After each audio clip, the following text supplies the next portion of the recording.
ਸਤਿ ਸ਼੍ਰੀ ਅਕਾਲ ਜੀ। ਤੁਸੀਂ ਵੇਖ ਰਹੇ ਹੋ ਪੰਜਾਬ ਮਿਲ USA TV। ਤੁਹਾਡਾ ਸਾਰਿਆਂ ਦਾ ਸਵਾਗਤ ਖਬਰ ਜੰਕਸ਼ਨ ਦੇ ਵਿੱਚ। ਮੈਂ ਹਾਂ ਸੰਜੀਵ ਯਸ਼ ਖੰਨਾ, ਮੇਰੇ ਨਾਲ ਨੇ ਨਰਿੰਦਰ ਸੱਤੀ ਜੀ। ਜੀ ਸੱਤੀ ਜੀ, ਕੀ ਹਾਲ ਚਾਲ? ਬਿਲਕੁਲ ਚੜ੍ਹਦੀ ਕਲਾ। ਚੜ੍ਹਦੀ ਕਲਾ। ਸੁਣਾਓ ਸੰਜੀਵ ਜੀ, ਮੈਂ ਵੀ ਬਿਲਕੁਲ ਠੀਕ ਠਾਕ ਆ। ਕਾਫੀ ਦਿਨਾਂ ਬਾਅਦ ਮਿਲੇ ਆ ਆਪਾਂ। ਚੰਡੀਗੜ੍ਹ ਗਏ ਹੋਏ ਸੀ ਵਿਆਹ ਤੇ ਸੀਐਮ ਸਾਹਿਬ ਦੇ। ਕਿਤੇ ਕਿਤੇ ਵਕਫਾ ਪੈ ਜਾਂਦਾ। ਸੀਐਮ ਸਾਹਿਬ ਨੇ ਜਿਹੜਾ ਨਾ ਬਹੁਤ ਸੀਮਤ ਗਿਣਤੀ ਰੱਖੀ ਸੀ, ਨਹੀਂ ਤਾਂ ਅਸੀਂ ਵੀ ਉਹਦੇ ਹਾਜ਼ਰ ਹੁੰਦੇ ਹੈ ਨਾ। ਮੈਂ ਤਾਂ ਕਿਹਾ ਮੈਂ ਪੁੱਛਾਂ ਵੀ ਕੀ ਕੁਝ ਖਾ ਪੀ ਕੇ ਆਏ ਹੋ। ਐ ਆ ਭਈ ਬਸ ਦੂਸਰਾ ਇਹ ਆ ਭਈ ਕਹਿੰਦੇ ਆ ਦੋਸਤੀਆਂ ਦੀ ਪਰਖ ਉਦੋਂ ਹੁੰਦੀ ਆ ਜਦੋਂ ਬੰਦਾ ਜਿਹੜਾ ਆ ਉਹ ਕਿਸੇ ਅਹੁਦੇ ਤੇ ਪਹੁੰਚਦਾ ਵੀ ਉਹ ਆਪਣੇ ਕਿਵੇਂ ਮਿੱਤਰਾਂ ਨੂੰ ਨਾਲ ਲੈ ਕੇ ਚੱਲਦਾ। ਹਾਂਜੀ। ਦੂਸਰਾ ਕੁਝ ਮਜਬੂਰੀਆਂ ਵੀ ਹੁੰਦੀਆਂ, ਸਹੀ ਹੈ, ਪ੍ਰੋਟੋਕੋਲ ਵੀ ਬਣ ਜਾਂਦੇ ਫੇਰ। ਤੇ ਤੀਜੀ ਗੱਲ ਇਹ ਆ ਭਈ ਵਿਆਹ ਦੇ ਵਿੱਚ ਬਹੁਤ ਸੀਮਤ ਜੀ ਹਾਜ਼ਰੀ ਸੀਗੀ। ਮੈਨੂੰ ਲੱਗਦਾ ਰਿਸ਼ਤੇਦਾਰੀਆਂ ਸੀਗੀਆਂ ਤੇ ਜਾਂ ਉਹਨਾਂ ਦੇ ਸਿਆਸੀ ਗੁਰੂ ਕੇਜਰੀਵਾਲ ਸਾਹਿਬ ਤੇ ਉਹਨਾਂ ਦਾ ਟੱਬਰ ਸੀ, ਫੈਮਿਲੀ ਸੀ ਜੀ। ਚਲੋ ਬਹੁਤ ਵਧੀਆ ਰਿਹਾ ਫਿਰ ਵੀ। ਸੋ ਚੰਡੀਗੜ੍ਹ ਨੂੰ ਲੈ ਕੇ ਮਸਲੇ ਭਖੇ ਹੋਏ ਨੇ। ਉਧਰ ਹਰਿਆਣਾ ਗਵਰਨਮੈਂਟ ਡਿਮਾਂਡ ਕਰਦੀ ਪਈ ਹੈ ਕਿ ਸਾਨੂੰ ਵੱਖਰੀ ਵਿਧਾਨ ਸਭਾ ਚਾਹੀਦੀ ਹੈ ਆਪਣੇ ਹਰਿਆਣਾ ਵਾਸਤੇ, ਔਰ ਉਹ ਵੀ ਚੰਡੀਗੜ੍ਹ ਦੇ ਵਿੱਚ ਚਾਹੀਦੀ ਹੈ। ਪਹਿਲਾਂ ਹਾਈ ਕੋਰਟ ਦੀ ਵੀ ਗੱਲ ਹੋ ਚੁੱਕੀ ਹੈ ਕਿ ਸਾਨੂੰ ਹਾਈ ਕੋਰਟ ਵੀ ਚਾਹੀਦਾ ਹੈ ਹਰਿਆਣਾ ਵਾਸਤੇ, ਉਹ ਵੀ ਵੱਖਰੀ ਬਿਲਡਿੰਗ ਚਾਹੀਦੀ ਹੈ। ਸੋ ਇਹ ਮਸਲਾ ਕੀ, ਕਿਉਂਕਿ ਚੰਡੀਗੜ੍ਹ ਤਾਂ ਆਪਾਂ ਕਾਫੀ ਦੇਰ ਤੋਂ ਗੱਲਬਾਤ ਕਰ ਰਹੇ ਹਾਂ। ਮਸਲਾ ਇਹ ਹੈ ਕਿ ਸਾਨੂੰ ਪੰਜਾਬ ਨੂੰ ਮਿਲਣਾ ਚਾਹੀਦਾ, ਪਰ ਜੇ ਹਰਿਆਣਾ ਦੇ ਵਿੱਚ ਕਾਬਜ਼ ਹੋ ਜਾਂਦਾ ਤੇ ਫਿਰ ਪੰਜਾਬ ਨੂੰ ਮਿਲਣ ਦਾ ਰਾਹ ਪੱਧਰਾ ਨਹੀਂ ਰਹਿਣਾ। ਗੱਲ ਇਹ ਆ ਸੰਜੀਵ ਜੀ ਭਈ ਪੰਜਾਬ ਦੇ ਪਿੰਡ ਉਜਾੜ ਕੇ ਚੰਡੀਗੜ੍ਹ ਬਣਿਆ ਸੀ। ਹਾਂਜੀ। ਤੇ ਬਣਿਆ ਵੀ ਕਾਹਦਾ ਸੀ? ਉਦੋਂ ਲੋਕ ਸਮਝਦੇ ਹੁੰਦੇ ਸੀ ਯਾਰ ਆਜ਼ਾਦ ਆ, ਉੱਥੇ ਕੋਈ ਜਾਣ ਨੂੰ ਤਿਆਰ ਨਹੀਂ ਸੀ ਹੁੰਦਾ। ਚੰਡੀਗੜ੍ਹ ਵੀ ਇਦਾਂ ਹੀ ਕਾਂ ਬੋਲਦੇ ਸੀਗੇ ਹੈ ਨਾ। ਪਹਿਲਾਂ ਸੈਕਟਰ 21 ਬਣਦਾ, 22 ਬਣਦੇ ਆ, 17 ਬਣਦੇ ਆ, ਫਿਰ ਵਿਧਾਨ ਸਭਾ ਬਣਦੀ ਆ, ਸੈਕਟਰੀਏਟ ਦੀ ਬਿਲਡਿੰਗ ਬਣਦੀ ਆ, ਹਾਈ ਕੋਰਟ ਬਣਦੀ ਆ। ਹੌਲੀ ਹੌਲੀ ਵਿਕਸਿਤ ਹੋ ਗਿਆ, ਡਿਵੈਲਪ ਹੋਇਆ ਬਹੁਤ। ਤੇ ਰੌਲਾ ਉਦੋਂ ਹੀ ਪੈਣ ਲੱਗ ਪਿਆ ਵੀ ਚੰਡੀਗੜ੍ਹ ਜਿਹੜਾ ਹੈ ਨਾ ਉਹ ਪੰਜਾਬ ਦਾ ਹੀ ਹੋਣਾ ਚਾਹੀਦਾ। ਫਿਰ ਵਿੱਚ ਹਰਿਆਣੇ ਨੂੰ ਲਿਆਣ ਕੇ ਅੜਾ ਲਿਆ। ਹਾਈ ਕੋਰਟ ਸਾਂਝੀ, ਵਿਧਾਨ ਸਭਾ ਦੀ ਬਿਲਡਿੰਗ ਸਾਂਝੀ, ਸੈਕਟਰੀਏਟ ਸਾਂਝਾ ਹੈ ਨਾ। ਤੇ ਅਸੀਂ ਜਦੋਂ ਸਕੂਲ 'ਚ ਪੜ੍ਹਦੇ ਸੀ ਛੋਟੇ ਹੁੰਦੇ, ਉਦੋਂ ਵੀ ਇਹ ਨਾਅਰੇ ਲੱਗਦੇ ਹੁੰਦੇ ਸੀਗੇ, ਖਿੜਿਆ ਫੁੱਲ ਗੁਲਾਬ ਦਾ, ਚੰਡੀਗੜ੍ਹ ਪੰਜਾਬ ਦਾ। ਤੇ ਚੰਡੀਗੜ੍ਹ ਨੂੰ ਪੰਜਾਬ 'ਚ ਸ਼ਾਮਲ ਕਰਵਾਉਣ ਲਈ ਜਾਂ ਚੰਡੀਗੜ੍ਹ ਪੰਜਾਬ ਨੂੰ ਦੇਣ ਲਈ ਧਰਨੇ, ਮੁਜ਼ਾਹਰੇ, ਮੋਰਚੇ ਲੱਗਦੇ ਰਹੇ ਆ। ਖਾਸ ਕਰਕੇ ਸ਼੍ਰੋਮਣੀ ਅਕਾਲੀ ਦਲ ਵਾਲੇ ਬਹੁਤ ਸਰਗਰਮ ਰਹੇ ਆ। ਫਿਰ ਤੁਸੀਂ ਦੇਖ ਲਓ ਵੀ ਚੰਡੀਗੜ੍ਹ ਦੇ ਵਿੱਚ ਜਿਹੜੀ ਅਫਸਰਸ਼ਾਹੀ ਆ ਉਹਦਾ ਅਨੁਪਾਤ ਪਈ। ਹਰਿਆਣੇ ਦੇ ਦੇਖਣ 'ਚ ਇੱਦਾਂ ਆਉਂਦਾ ਵੀ ਜ਼ਿਆਦਾ ਅਫਸਰ ਨੇ, ਪੰਜਾਬ ਦੇ ਘੱਟ ਆ, ਉਹਦਾ ਵੀ ਰੌਲਾ ਪੈਂਦਾ ਰਹਿੰਦਾ ਹੈ ਨਾ। ਫਿਰ ਚੰਡੀਗੜ੍ਹ ਦੇ ਵਿੱਚ ਪੰਜਾਬੀ ਲਾਗੂ ਕਰਨ ਦਾ ਰੌਲਾ ਪੈਂਦਾ ਰਹਿੰਦਾ। ਫਿਰ ਇਮਾਰਤਾਂ ਦਾ ਰੌਲਾ ਪੈ ਜਾਂਦਾ ਪਈ ਜੀ, ਹਰਿਆਣੇ ਦੀ ਹਾਈ ਕੋਰਟ ਵੱਖਰੀ ਹੋਵੇ, ਹਰਿਆਣੇ ਦੀ ਵਿਧਾਨ ਸਭਾ ਵੱਖਰੀ ਹੋਵੇ, ਹਰਿਆਣੇ ਦਾ ਜਿਹੜਾ ਸੈਕਟਰੀਏਟ ਆ, ਸਕੱਤਰੇਤ ਆ, ਉਹ ਵੱਖਰਾ ਹੋਵੇ ਹੈ ਨਾ। ਤੇ ਇੱਦਾਂ ਦੇ ਰੌਲੇ ਪੈਂਦੇ ਰਹਿੰਦੇ ਅਕਸਰ। ਹੁਣ ਕੀ ਹੋਇਆ ਭਈ ਅਮਿਤ ਸ਼ਾਹ ਜਿਹੜੇ ਆਪਣੇ ਗ੍ਰਹਿ ਮੰਤਰੀ ਆ, ਉਹਨਾਂ ਦਾ ਤਾਜ਼ਾ ਹੀ ਬਿਆਨ ਆਇਆ ਹੈਗਾ ਭਈ ਹਰਿਆਣਾ ਦਾ ਜਿਹੜਾ ਵਿਧਾਨ ਸਭਾ ਆ ਉਹਦੇ ਲਈ ਉਹਨੂੰ ਵੱਖਰਾ ਥਾਂ ਦਿੱਤਾ ਜਾਊਗਾ ਤੇ ਪੰਜਾਬ ਨਾਲੋਂ ਅੱਡ ਬਣੂਗੀ। ਇਹ ਥਾਂ ਕਿੱਥੇ ਦਿੱਤਾ ਜਾਊਗਾ? ਚੰਡੀਗੜ੍ਹ 'ਚ ਹੀ ਦਿੱਤਾ ਜਾਊਗਾ। ਸੋ ਹਰਿਆਣਾ ਐਡਾ ਵੱਡਾ ਸੂਬਾ ਆ, ਉਹਦੇ ਸ਼ਹਿਰ ਵੀ ਪੰਜਾਬ ਦੇ ਸ਼ਹਿਰਾਂ ਨਾਲੋਂ ਕਈ ਗੁਣਾ ਵੱਡੇ ਨੇ। ਤੁਸੀਂ GT ਰੋਡ ਹੀ ਦੇਖ ਲਓ, ਸੋਨੀਪਤ, ਕਰਨਾਲ, ਅੰਬਾਲਾ ਲਾ ਲਓ। ਦੂਜੇ ਵੱਡੇ ਸ਼ਹਿਰ ਦੇਖ ਲਓ, ਜੀਂਦ ਹੈ, ਰੋਹਤਕ ਹੈ, ਰਵਾੜੀ ਹੈ, ਜਾਂ ਹੋਰ ਸੋਨੀਪਤ ਆ, ਪਾਣੀਪਤ, ਕਰਨਾਲ ਨੇ ਹੈ ਨਾ। ਜਾਂ ਇਹ ਸਾਰੇ ਸ਼ਹਿਰ ਤੁਸੀਂ ਗਿਣ ਲਓ। ਹਰਿਆਣਾ ਜਿਹੜਾ ਆ ਨਾ ਕਈ ਮਾਮਲਿਆਂ ਦੇ ਵਿੱਚ ਆਰਥਿਕ ਤੌਰ 'ਤੇ ਵੀ ਸਾਡੇ ਤੋਂ ਅੱਗੇ ਆ ਹੈ ਨਾ। ਤੇ ਹਰਿਆਣੇ ਦੇ ਵਿੱਚ ਇੰਨੀ ਥਾਂ ਪਈ ਆ, ਪੰਚਕੂਲੇ 'ਚ ਪਈ ਆ, ਹੋਰ ਥਾਵਾਂ 'ਤੇ ਪਈ ਆ। ਪਿੱਛੇ ਜਿਹਾ ਰੌਲਾ ਪੈਂਦਾ ਸੀ ਵੀ ਪੰਚਕੂਲਾ ਦੇ ਵਿੱਚ ਕੋਈ ਯੋਗ ਥਾਂ ਦਿੱਤੀ ਜਾਵੇ ਉਹਦੇ ਲਈ, ਪਰ ਉੱਥੇ ਵੀ ਬਣ ਸਕਦਾ, ਉੱਥੇ ਵੀ ਬਣ ਸਕਦਾ। ਪਰ ਹਾਕਮ ਜਿਹੜੇ ਆ ਨਾ ਉਹ ਆਮ ਤੌਰ 'ਤੇ ਕੋਈ ਨਾ ਕੋਈ ਘੁੰਡੀ ਆਪਣੇ ਹੱਥ ਰੱਖਦੇ ਨੇ। ਤਾਂ ਉਹ ਇੱਦਾਂ ਵੀ ਚਾਹੁੰਦੇ ਹੁੰਦੇ ਆ ਵੀ ਕਿਸੇ ਨਾ ਕਿਸੇ ਰੂਪ ਦੇ ਵਿੱਚ ਚਿੰਜੜੀ ਛਿੜੀ ਰਹੇ ਤਾਂ ਕਿ ਮਤਲਬ ਟਿਕ ਟਕਾ ਨਾ ਹੋਵੇ। ਇਹ ਜਿਹੜੀ ਅਫਰਾ ਤਫਰੀ ਆ ਨਾ, ਜਿਹੜੀ ਬੇਚੈਨੀ ਆ, ਇਹ ਹਾਕਮਾਂ ਦੇ ਹੱਕ 'ਚ ਭੁਗਤਦੀ ਹੁੰਦੀ। ਦੇਖੋ ਨਾ, ਪਹਿਲਾਂ EMPLOYEES ਨੂੰ ਵੀ ਸੈਂਟਰ ਗਵਰਨਮੈਂਟ ਦੇ EMPLOYEE, ਉਹ ਤੁਸੀਂ ਦੇਖੋ ਹਾਂ, ਸ਼ਰਤਾਂ ਜਿਹੜੀਆਂ ਸੇਵਾ ਸ਼ਰਤਾਂ ਆ, ਉਹ ਨਿਯਮ ਜਿਹੜੇ ਕੇਂਦਰ ਵਾਲੇ, ਉਹ ਵੀ ਫੈਸਿਲਿਟੀਆਂ ਆਪਾਂ ਦੇਖੀਆਂ। ਬਿਲਕੁਲ। ਹੁਣ ਇੱਕ ਨਵੀਂ ਗੱਲ, ਹੁਣ ਇਹ ਤਾਂ ਨਹੀਂ ਕਿ ਸੈਂਟਰ ਵਿੱਚ ਵੀ BJP, ਹਰਿਆਣੇ ਵਿੱਚ ਵੀ BJP, ਬਿਲਕੁਲ। ਤੇ ਫਿਰ ਬੈਨੀਫਿਟ ਤਾਂ ਦੇਣਾ ਬਣਦਾ ਹੀ ਹੈ ਨਾ। ਬਣਦਾ ਕਿਉਂਕਿ ਉਹਨਾਂ ਦੀ ਸਰਕਾਰ ਆ ਨਾ। ਬਿਲਕੁਲ ਸਰਕਾਰ ਹੈ, ਪਰ ਇਹ ਕਿਤੇ ਨਾ ਕਿਤੇ ਸੰਵਿਧਾਨ ਦੇ ਜਾਂ ਫੈਡਰਲ ਸਿਸਟਮ ਦੇ ਖਿਲਾਫ ਨਹੀਂ ਜਾ ਰਹੀ ਗੱਲ ਕਿਉਂਕਿ ਜਦੋਂ ਆਪਾਂ ਇੱਕ ਵਾਰੀ ਇਸ ਚੀਜ਼ ਨੂੰ ਡਿਸਾਈਡ ਕਰਦੇ ਪਏ ਹਾਂ ਕਿ ਚੰਡੀਗੜ੍ਹ ਪੰਜਾਬ ਨੂੰ ਮਿਲਣਾ ਚਾਹੀਦਾ ਕਿ ਨਹੀਂ ਚਾਹੀਦਾ, ਤੇ ਫਿਰ ਇਸ ਤੋਂ ਬਾਅਦ ਤਾਂ ਤੁਸੀਂ ਸਵਾਲ ਵੀ ਨਹੀਂ ਉਠਾ ਸਕਦੇ, ਕਿਉਂਕਿ ਉਹਦੇ ਵਿੱਚ ਹਰਿਆਣਾ ਦੀ ਵਿਧਾਨ ਸਭਾ ਤੇ ਹਰਿਆਣਾ ਦਾ ਹਾਈ ਕੋਰਟ ਆ ਜਾਏਗਾ, ਤੇ ਫਿਰ ਤੇ ਚੰਡੀਗੜ੍ਹ ਗਿਆ ਹੱਥੋਂ। ਬਿਲਕੁਲ, ਦੇਖੋ ਚੰਡੀਗੜ੍ਹ ਇਹਨਾਂ ਦੀ ਨਾ ਜਿਹੜੀ ਮਨਸ਼ਾ ਆ ਕਿਸੇ ਵੀ ਸਰਕਾਰ ਦੀ, ਚਾਹੇ ਉਹ ਕਾਂਗਰਸ ਦੀਆਂ ਸਰਕਾਰਾਂ ਆਈਆਂ ਕੇਂਦਰ ਦੇ ਵਿੱਚ ਤੇ ਚਾਹੇ ਹੁਣ ਭਾਜਪਾ ਆ ਦੂਜੀ ਵਾਰੀ ਸਰਕਾਰ ਬਣਾ ਚੁੱਕੇ ਆ, ਮੈਨੂੰ ਲੱਗਦਾ ਇਹਨਾਂ ਦੀ ਮਨਸ਼ਾ ਜਿਹੜੀ ਆ ਨਾ ਉਹ ਸਾਫ਼ ਨਹੀਂ। ਸਰਕਾਰ ਚਾਹੁੰਦੀ ਨਹੀਂ ਪੰਜਾਬ ਨੂੰ ਦੇਣਾ। ਇੰਨੀਆਂ ਕੁਰਬਾਨੀਆਂ ਤੁਸੀਂ ਦੇਖ ਲਓ ਭਈ ਪੰਜਾਬੀਆਂ ਨੇ ਦਿੱਤੀਆਂ, ਇੰਨੇ ਧਰਨੇ ਮੁਜ਼ਾਹਰੇ। ਹੁਣ ਵੀ ਜਿਹੜਾ 17 ਦਾ ਪਲਾਜ਼ਾ ਆ ਉੱਥੇ ਦੀਪਕ ਸ਼ਰਮਾ ਚਨਾਰਥਲ ਤੇ ਪੰਜਾਬ ਯੂਨੀਵਰਸਿਟੀ ਚੰਡੀਗੜ੍ਹ ਦੇ ਪ੍ਰੋਫੈਸਰ ਸਕੂਲਾਂ ਕਾਲਜਾਂ ਦੇ ਇਕੱਠੇ ਹੋ ਕੇ ਧਰਨੇ ਲਾਉਂਦੇ ਨੇ, ਚੱਲਦੇ ਪਏ, ਮੁਜ਼ਾਹਰੇ ਕਰਦੇ ਆ, ਮਾਰਚ ਕਰਦੇ ਆ ਚੰਡੀਗੜ੍ਹ ਦੇ ਵਿੱਚ। ਪਰ ਜਿਹੜੀ ਆ ਹੁਕਮਰਾਨ ਆ ਉਹਨਾਂ ਤੇ ਕੋਈ ਅਸਰ ਨਹੀਂ ਹੈਗਾ ਇਹਨਾਂ ਦੇਖੋ ਨਾ, ਪੰਜਾਬ ਯੂਨੀਵਰਸਿਟੀ ਦਾ ਵੀ ਰੇੜਕਾ ਪਾ ਕੇ ਬੈਠੇ ਹੋਏ ਨੇ, ਬਿਲਕੁਲ। ਉਹਦਾ ਕੀ ਕਰਨਾ?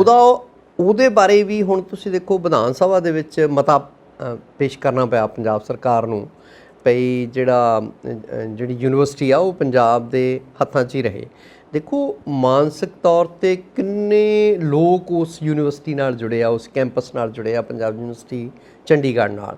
ਪੰਜਾਬ ਦੇ ਹਜ਼ਾਰਾਂ ਲੱਖਾਂ ਵਿਦਿਆਰਥੀ ਉੱਥੇ ਪੜ੍ਹੇ ਆ, ਔਰ ਕਦੋਂ ਤੋਂ ਮਤਲਬ ਵੰਡ ਤੋਂ ਬਾਅਦ ਵੀ ਜਿਹੜੀ ਆ ਯੂਨੀਵਰਸਿਟੀ, ਚਾਹੇ ਉਹ ਪਹਿਲਾਂ ਉਹਦਾ ਕੈਂਪਸ ਗਵਰਨਮੈਂਟ ਕਾਲਜ ਹੁਸ਼ਿਆਰਪੁਰ, ਫਿਰ ਸ਼ਿਮਲੇ ਵੀ ਰਿਹਾ, ਫਿਰ ਆਣ ਕੇ ਚੰਡੀਗੜ੍ਹ ਦੇ ਵਿੱਚ ਸਥਾਪਿਤ ਹੋਈ ਆ, ਔਰ ਕਿੰਨਿਆਂ ਲੋਕਾਂ ਦੀਆਂ ਯਾਦਾਂ ਭਾਵਨਾਵਾਂ ਉਸ ਯੂਨੀਵਰਸਿਟੀ ਨਾਲ ਜੁੜੀਆਂ। ਬਿਲਕੁਲ, ਲਾਹੌਰ ਤੋਂ ਚੰਡੀਗੜ੍ਹ ਤੱਕ ਦਾ ਸਫ਼ਰ ਹੈ, ਕਾਫੀ ਲੰਬਾ ਸਫ਼ਰ ਤੈਅ ਕੀਤਾ ਯੂਨੀਵਰਸਿਟੀ ਨੇ ਵੀ, ਤੇ ਸਾਡੀ ਰਾਜਧਾਨੀ ਨੇ ਵੀ ਲਾਹੌਰ ਤੋਂ ਚੰਡੀਗੜ੍ਹ ਤੱਕ ਆਈ ਹੈ। ਬਿਲਕੁਲ, ਸਾਡੇ ਸਫ਼ਰ ਹੈ। ਪ੍ਰਧਾਨ ਮੰਤਰੀ ਮਨਮੋਹਨ ਸਿੰਘ ਉਹ ਜਦੋਂ ਇਕਨੋਮਿਕਸ ਦੀ MA ਕਰ ਰਹੇ ਸੀ ਉਦੋਂ ਕੈਂਪਸ ਗਵਰਨਮੈਂਟ ਕਾਲਜ ਹੁਸ਼ਿਆਰਪੁਰ ਸੀਗਾ। ਬਿਲਕੁਲ, ਔਰ ਬਾਅਦ ਦੇ ਵਿੱਚ ਉਹ ਇਕਨੋਮਿਕਸ ਦੇ ਪ੍ਰੋਫੈਸਰ ਵੀ ਰਹੇ ਆ ਚੰਡੀਗੜ੍ਹ ਕੈਂਪਸ ਦੇ ਵਿੱਚ।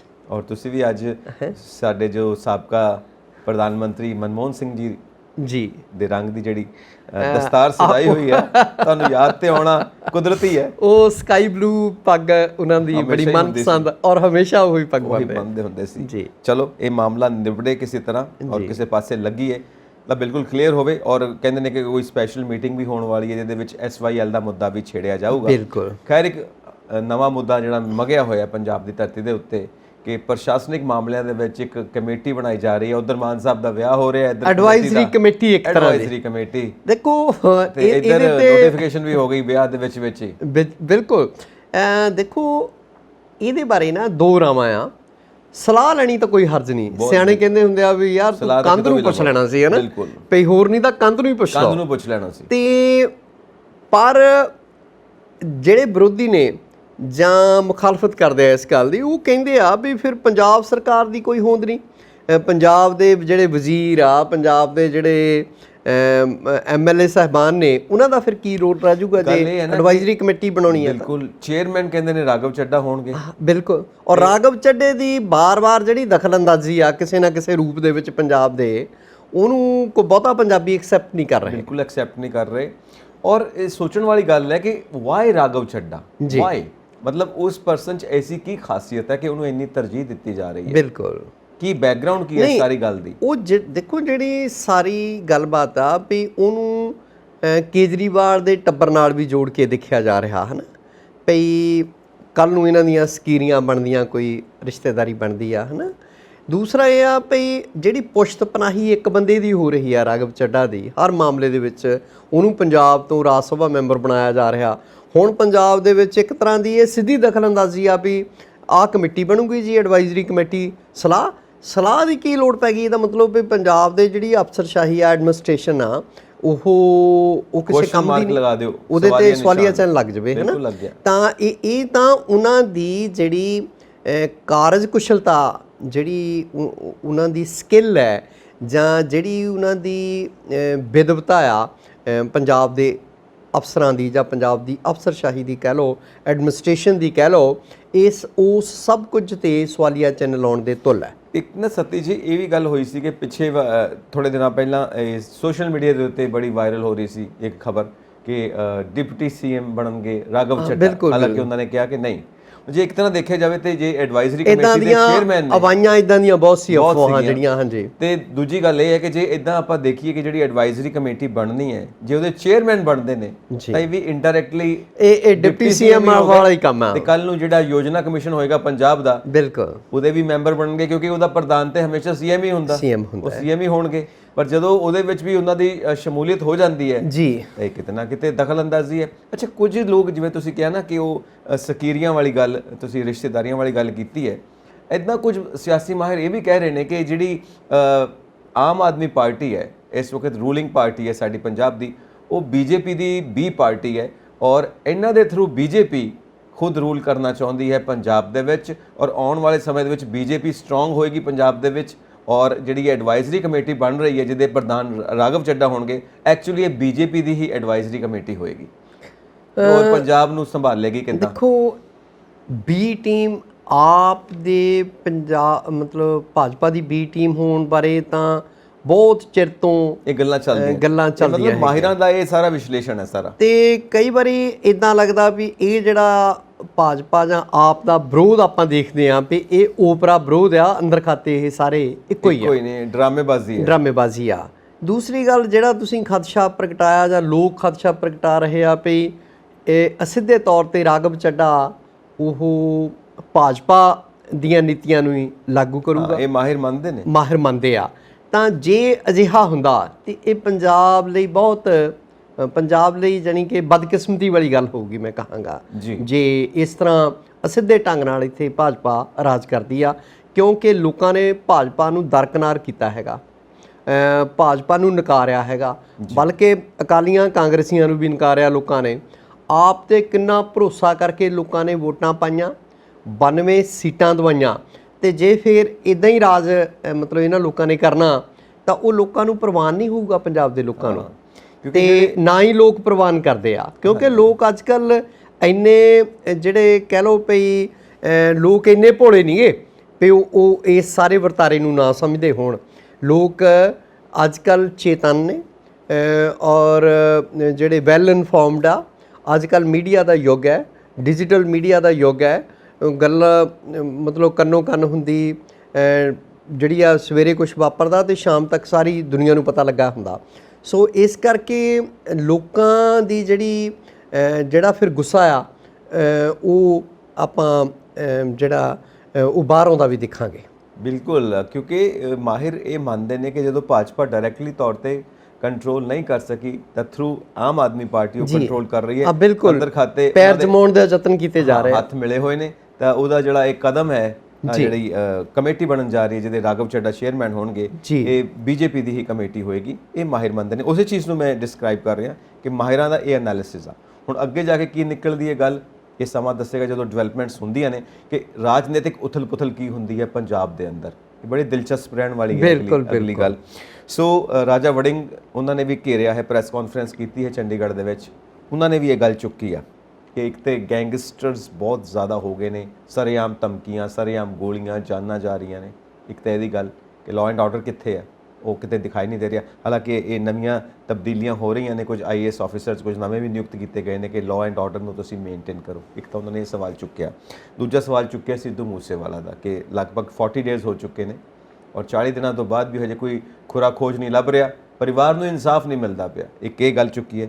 ਤੀਸਰੀ, ਉਹਨਾਂ ਨੇ ਅਗਨੀਪਥ ਯੋਜਨਾ ਦੀ ਗੱਲ ਕੀਤੀ ਹੈ ਕਿ ਪਹਿਲਾਂ ਤੁਸੀਂ ਮਤਾ ਪਾਸ ਕੀਤਾ, ਉਹਦੇ ਵਿਰੁੱਧ ਮਤਾ ਪਾਸ ਕੀਤਾ, ਹੁਣ ਪਿਛਲੇ ਦਰਵਾਜ਼ੇ ਤੋਂ ਤੁਸੀਂ ਕਹਿੰਦੇ ਪਏ ਹੋ ਅਗਨੀਪਥ ਯੋਜਨਾ ਵਧੀਆ ਯੋਜਨਾ ਹੈ। ਤੁਸੀਂ ਕਹਿਣਾ ਕੀ ਚਾਹੁੰਦੇ ਹੋ? ਇਹ ਉਹਨਾਂ ਨੇ ਸਰਕਾਰ ਦੇ ਉੱਤੇ ਇਲਜ਼ਾਮ ਲਗਾਏ ਨੇ ਕਿ ਇੱਥੋਂ ਪਤਾ ਲੱਗਦਾ ਕਿ ਇਹ ਬੀਜੇਪੀ ਦੀ ਬੀ ਟੀਮ ਹੈ।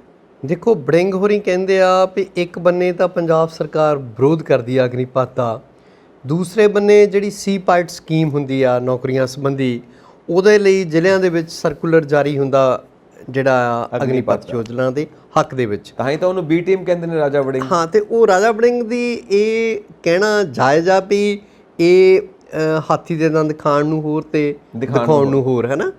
ਤੇ ਜਿਹੜੀ ਗੱਲ ਰਹੀ, ਤੁਸੀਂ ਰਾਜਾ ਵੜਿੰਗ ਦੇ ਜਿਹੜੇ ਇਤਰਾਜ਼ ਨੇ ਨਾ, ਉਹ ਮੇਰੀ ਜਾਚੇ ਵਾਜਬ ਨੇ।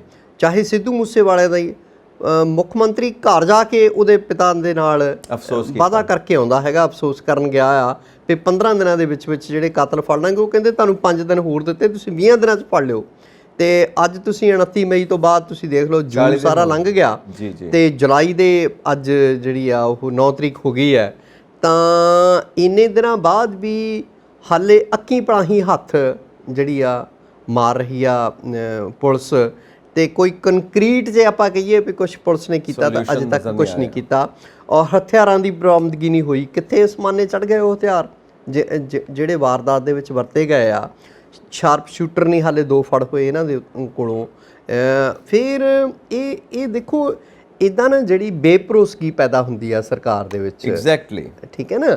ਤੇ ਜਿਹੜੀ ਬੇਭਰੋਸਗੀ ਆ, ਲੋਕ ਨਾ ਹਾਕਮਾਂ ਨੂੰ ਆਪਣੇ ਮਤਲਬ ਕਹਿ ਲਓ ਪਈ ਮਾਈ ਬਾਪ ਮੰਨਦੇ ਹੁੰਦੇ ਆ, ਹੈ ਨਾ। ਵੀ ਦੇਖੋ ਯਾਰ ਆ ਸਾਡੀ ਸਰਕਾਰ ਆ, ਢਿਮਕਾ ਸਾਡਾ ਮੁੱਖ ਮੰਤਰੀ ਹੈ ਜਾਂ ਆ ਸਾਡਾ ਪ੍ਰਧਾਨ ਮੰਤਰੀ ਆ, ਤੇ ਜੇ ਹਾਕਮੇ ਲੋਕਾਂ ਦੇ ਨਾਲ ਇਸ ਤਰ੍ਹਾਂ ਦਾ ਰਵੱਈਆ ਅਪਣਾਉਣ ਪਈ ਕਰਨੀ, ਮਤਲਬ ਜਿਹੜਾ ਆ ਗੱਲਾਂ ਹੋਰ ਕਰਨੀਆਂ ਤੇ ਕਾਰਵਾਈਆਂ ਹੋਰ ਕਰਨੀਆਂ, ਹੈ ਨਾ। ਸੋ ਇਹਨਾਂ ਸਾਰੀਆਂ ਗੱਲਾਂ ਤੋਂ ਤਾਂ ਮੈਨੂੰ ਇਹੀ ਜਾਪਦਾ ਹੈਗਾ। ਬਿਲਕੁਲ ਸਹੀ ਗੱਲ ਹੈ, ਕਿਉਂਕਿ ਵਿਰੋਧੀ ਧਿਰ ਨੇ ਤਾਂ ਗੱਲ ਕਰਨੀ ਓ ਕਰਨੀ ਹੈ। ਕਿਉਂਕਿ ਇੱਕ ਚੀਜ਼ ਤਾਂ ਮੈਨੂੰ ਖਾਸ ਕਰਕੇ ਜਿਹੜੀ ਇਹ ਕਈ ਵਾਰ ਇਹ ਨਿਊਜ਼ 'ਚ ਆਈ ਹੈ, ਤੁਸੀਂ ਵੀ ਇਹ ਗੱਲ ਦਾ ਹੁਣੇ ਜ਼ਿਕਰ ਕੀਤਾ ਕਿ ਪੁਰਾਣੇ ਸਮੇਂ ਤੋਂ ਇਹ ਗੱਲ ਚੱਲਦੀ ਪਈ ਹੈ ਕਿ Aam Aadmi party B team ਹੈ ਬੀਜੇਪੀ ਦੀ। ਵਾਈ, ਕਿਉਂ ਇਦਾਂ ਦੀ ਗੱਲ ਆ ਰਹੀ? ਕਿਉਂਕਿ ਜੇ ਪਰਸੈਪਸ਼ਨ ਬਣ ਜਾਵੇ ਨਾ ਇੱਕ ਵਾਰੀ, ਉਹ ਫਿਰ ਛੇਤੀ ਕਿਤੇ ਟੁੱਟਦੀ ਨਹੀਂ ਹੁੰਦੀ। ਔਰ ਜਿੱਧਰ ਦਿਸ਼ਾ ਨੂੰ ਸਾਰੀਆਂ ਘਟਨਾਵਾਂ ਵੱਧਦੀਆਂ ਪਈਆਂ ਨੇ, ਜੋ ਹਾਲਾਤ ਬਣਦੇ ਪਏ ਨੇ, ਕਿਤੇ ਨਾ ਕਿਤੇ ਉਹ ਮਾਹਿਰਾਂ ਦਾ ਐਨਾਲਿਸਿਸ ਸਾਨੂੰ ਲੱਗਣ ਲੱਗ ਪਿਆ ਕਿ ਸ਼ਾਇਦ ਉਹ ਬਿਲਕੁਲ ਹੀ ਠੀਕ ਕਹਿੰਦੇ ਨੇ। ਪਰ ਇਹ ਸਮਾਂ ਦੱਸੂਗਾ ਕਿ ਡਿਵੈਲਪਮੈਂਟਸ ਕਿੱਧਰ ਨੂੰ ਜਾਂਦੀਆਂ ਨੇ। ਖੈਰ ਉਹਦੀ ਆਪਾਂ ਚਰਚਾ ਕਰਾਂਗੇ। ਇਹ ਨਾ ਹਾਲੇ ਭਵਿੱਖ ਦੀਆਂ ਗੱਲਾਂ ਆ। ਦੂਸਰੀ ਗੱਲ ਇਹ ਆ ਪਈ ਜਿਹੜੀਆਂ ਸਿਆਸੀ ਇੱਛਾਵਾਂ ਹੁੰਦੀਆਂ ਨਾ, ਉਹਨਾਂ ਦੀ ਪੂਰਤੀ ਦੀ ਜਦੋਂ ਗੱਲ ਆਉਂਦੀ ਆ, ਫਿਰ ਕਹਿੰਦੇ ਆ ਨਾ ਵੀ ਆਪਾਂ everything is fair in love and war. ਤਾਂ ਜਿਵੇਂ ਜਿਵੇਂ ਕੇਜਰੀਵਾਲ ਸਾਹਿਬ ਨੇ, ਉਹ ਵੀ ਹੌਲੀ ਹੌਲੀ ਦੇਸ਼ 'ਤੇ ਮਤਲਬ ਬਾਕੀ ਸੂਬਿਆਂ 'ਤੇ ਕਬਜ਼ਾ ਕਰਨਾ ਚਾਹੁੰਦੇ ਆ ਵੀ ਬਾਕੀ ਥਾਈਂ ਸਾਡੀਆਂ ਸਰਕਾਰਾਂ ਬਣ, ਚਾਹੇ ਉਹ ਹਰਿਆਣਾ ਆ, ਚਾਹੇ ਉਹ ਹਿਮਾਚਲ ਆ, ਚਾਹੇ ਗੁਜਰਾਤ ਆ। ਔਰ ਉਹਦਾ ਮਤਲਬ ਆ ਵੀ ਕੱਲ੍ਹ ਨੂੰ ਉਹ ਵੀ ਪ੍ਰਾਈਮ ਮਿਨਿਸਟਰ ਵਾਲੀ ਕੁਰਸੀ 'ਤੇ ਬੈਠਣ, ਦੌੜ 'ਚ ਸ਼ਾਮਿਲ ਨੇ। ਤੇ ਜਦੋਂ ਮਤਲਬ ਸਿਆਸਤ ਦਾ ਜਦੋਂ ਇੱਦਾਂ ਦੇ ਪੇਚ ਪੈਂਦੇ ਆ, ਫਿਰ ਕੋਈ ਇੱਥੇ ਕਿਸੇ ਦਾ ਸਕਾ ਵੀ ਨਹੀਂ ਹੁੰਦਾ, ਹੈ ਨਾ। ਤਾਂ ਹੋ ਸਕਦਾ ਫਿਰ ਜਿਹੜੀ ਇਹ ਗੱਲ ਗਲਤ ਵੀ ਸਿੱਧ ਹੋ ਜਾਵੇ ਪਈ ਭਾਜਪਾ ਭਾਜਪਾ ਆ, ਆਪ ਹੈਗੀ ਆ, ਹੈ ਨਾ। ਤਾਂ ਦੂਸਰਾ ਇਹ ਆ ਪਈ ਜੋ ਹੁਣ ਤੱਕ ਇੱਦਾਂ ਹੀ ਲੱਗਦਾ ਹੈਗਾ ਪਈ ਸ਼ਾਇਦ ਜਿਹੜੀ ਆਪ ਹੈ ਬਹੁਤ ਸਾਰੀਆਂ ਗੱਲਾਂ ਤੋਂ ਵੀ ਉਹ ਭਾਜਪਾ ਦੀ ਬੀ ਟੀਮ ਵਜੋਂ ਹੀ ਕੰਮ ਕਰ ਰਹੀ ਹੈ, ਕੰਮ ਕਰ ਰਹੀ ਹੈ, ਇਹ ਲੱਗਦਾ ਹੈ ਜੀ। ਚਲੋ ਆਪਾਂ ਅੱਗੇ ਵਧਦੇ ਹਾਂ। ਗੈਂਗਸਟਰਸ ਦੀ ਗੱਲ ਕਰਾਂਗੇ ਕਿ ਗੋਲਡੀ ਬਰਾੜ, ਉਹਨਾਂ ਦਾ ਨਾਮ ਕਾਫੀ ਨਿਊਜ਼ 'ਚ ਰਿਹਾ ਹੁਣ ਕਾਫੀ ਦਿਨਾਂ ਤੋਂ, ਜਦੋਂ ਤਾਂ ਸਿੱਧੂ ਮੂਸੇਵਾਲਾ ਦਾ ਕਤਲ ਹੋਇਆ। ਤੇ ਹੁਣ ਇੱਕ ਨਵੀਂ ਨਿਊਜ਼ ਆਈ ਕਿ ਪਠਾਨਕੋਟ ਦੇ ਵਿੱਚ ਇੱਕ ਬੰਦਾ ਇੱਕ ਅਕਾਊਂਟ ਖੁਲਵਾਉਣ ਗਿਆ ਯੂਨੀਅਨ ਬੈਂਕ ਦੇ ਵਿੱਚ, ਤੇ ਗੋਲਡੀ ਬਰਾੜ ਦੇ ਨਾਂ ਦਾ ਅਕਾਊਂਟ ਔਰ ਨਾਲ ਦਸਤਾਵੇਜ਼ ਉਹ ਜਦੋਂ ਪੇਸ਼ ਕਰਨ ਦੀ ਕੋਸ਼ਿਸ਼ ਕੀਤੀ, ਜਦੋਂ ਕਾਰਵਾਈ ਅੱਗੇ ਵਧੀ ਤਾਂ ਉਹ ਸਾਰੇ ਹੱਕੇ ਬੱਕੇ ਰਹਿ ਗਏ ਵੀ ਆਹ ਕੀ ਹੋਣ ਲੱਗਿਆ। ਜਿਹੜੇ ਆਫੀਸਰਸ ਨੇ, ਜਿਹੜਾ ਆਧਾਰ ਕਾਰਡ ਵੀ ਉਹਨਾਂ ਨੇ ਪੇਸ਼ ਕੀਤਾ ਨਾ, ਉਹ ਵੀ ਕਹਿੰਦੇ ਵੀ ਜਿੱਥੇ ਦਾ ਐਡਰੈਸ ਸੀਗਾ ਪਠਾਨਕੋਟ ਦਾ, ਉਹ ਵੀ ਕਿਸੇ ਹੋਰ ਬੰਦੇ ਦਾ ਲਾਤਾ। ਔਰ ਜਿਹੜਾ ਉਹ ਐਡਰੈਸ ਆ ਆਧਾਰ ਕਾਰਡ 'ਤੇ, ਉਹ ਬੰਦਾ ਵੀ ਉੱਥੇ ਨਹੀਂ ਰਹਿੰਦਾ ਹੈਗਾ। ਸੋ ਜਦੋਂ ਮਾੜਾ ਮੋਟਾ ਪੁੱਛਗਿੱਛ ਸ਼ੁਰੂ ਕੀਤੀ ਤਾਂ ਉਹ ਨੌਜਵਾਨ ਉੱਥੋਂ ਦੌੜ ਗਿਆ। ਪੁਲਿਸ ਤਫਤੀਸ਼ ਕਰ ਰਹੀ ਆ। ਵੱਡੀ ਗੱਲ ਤਾਂ ਇਹ ਆ ਵੀ ਕਿੱਦਾਂ ਕੋਈ ਬੰਦਾ ਇੰਨੀ ਜ਼ੁਰਤ ਕਰੇ ਵੀ ਗੋਲਡੀ ਬਰਾੜ, ਜਿਹਨੂੰ ਸਾਰੀ ਦੁਨੀਆ ਇਸ ਵੇਲੇ ਜਾਣਦੀ ਆ ਵੀ ਇਹ ਗੈਂਗਸਟਰ ਆ, ਤੇ ਸਿੱਧੂ ਮੂਸੇਵਾਲਾ ਦੇ ਕਤਲ ਦੇ ਵਿੱਚ ਜਿਹਦਾ ਨਾਂ ਆ ਰਿਹਾ ਵੀ ਇਹਨੇ ਸਾਰਾ ਉਹ ਸਾਜ਼ਿਸ਼ ਰਚੀ ਤੇ ਇੱਥੇ ਤੱਕ ਲਿਆਂਦੀ ਇਹਨਾਂ ਨੇ ਰਲ ਕੇ, ਲਾਰੈਂਸ ਬਿਸ਼ਨੋਈ ਹੁਣੀ, ਉਸ ਬੰਦੇ ਦਾ ਨਾਂ ਲੈ ਕੇ ਤੁਸੀਂ ਖਾਤਾ ਖੁਲਾਉਣੀ ਬੈਂਕ ਦੇ ਵਿੱਚ ਚੱਲ ਜਾਵੋ, ਇਹ ਨਿੱਕੀ ਜਿਹੀ ਕੋਈ ਗੱਲ ਹੈਗੀ, ਬਹੁਤ ਵੱਡੀ ਗੱਲ ਆ, ਹੈ ਨਾ। ਸੋ ਇਸ ਸਾਰੀ ਘਟਨਾ ਪਿੱਛੇ ਕੀ ਗੱਲ ਸੀ ਜਾਂ ਕੀ ਮਨਸ਼ਾ ਸੀ, ਜਾਂ ਇਹ ਸ਼ਰਾਰਤ ਵੀ ਹੋ ਸਕਦੀ ਆ, ਹੈ ਨਾ।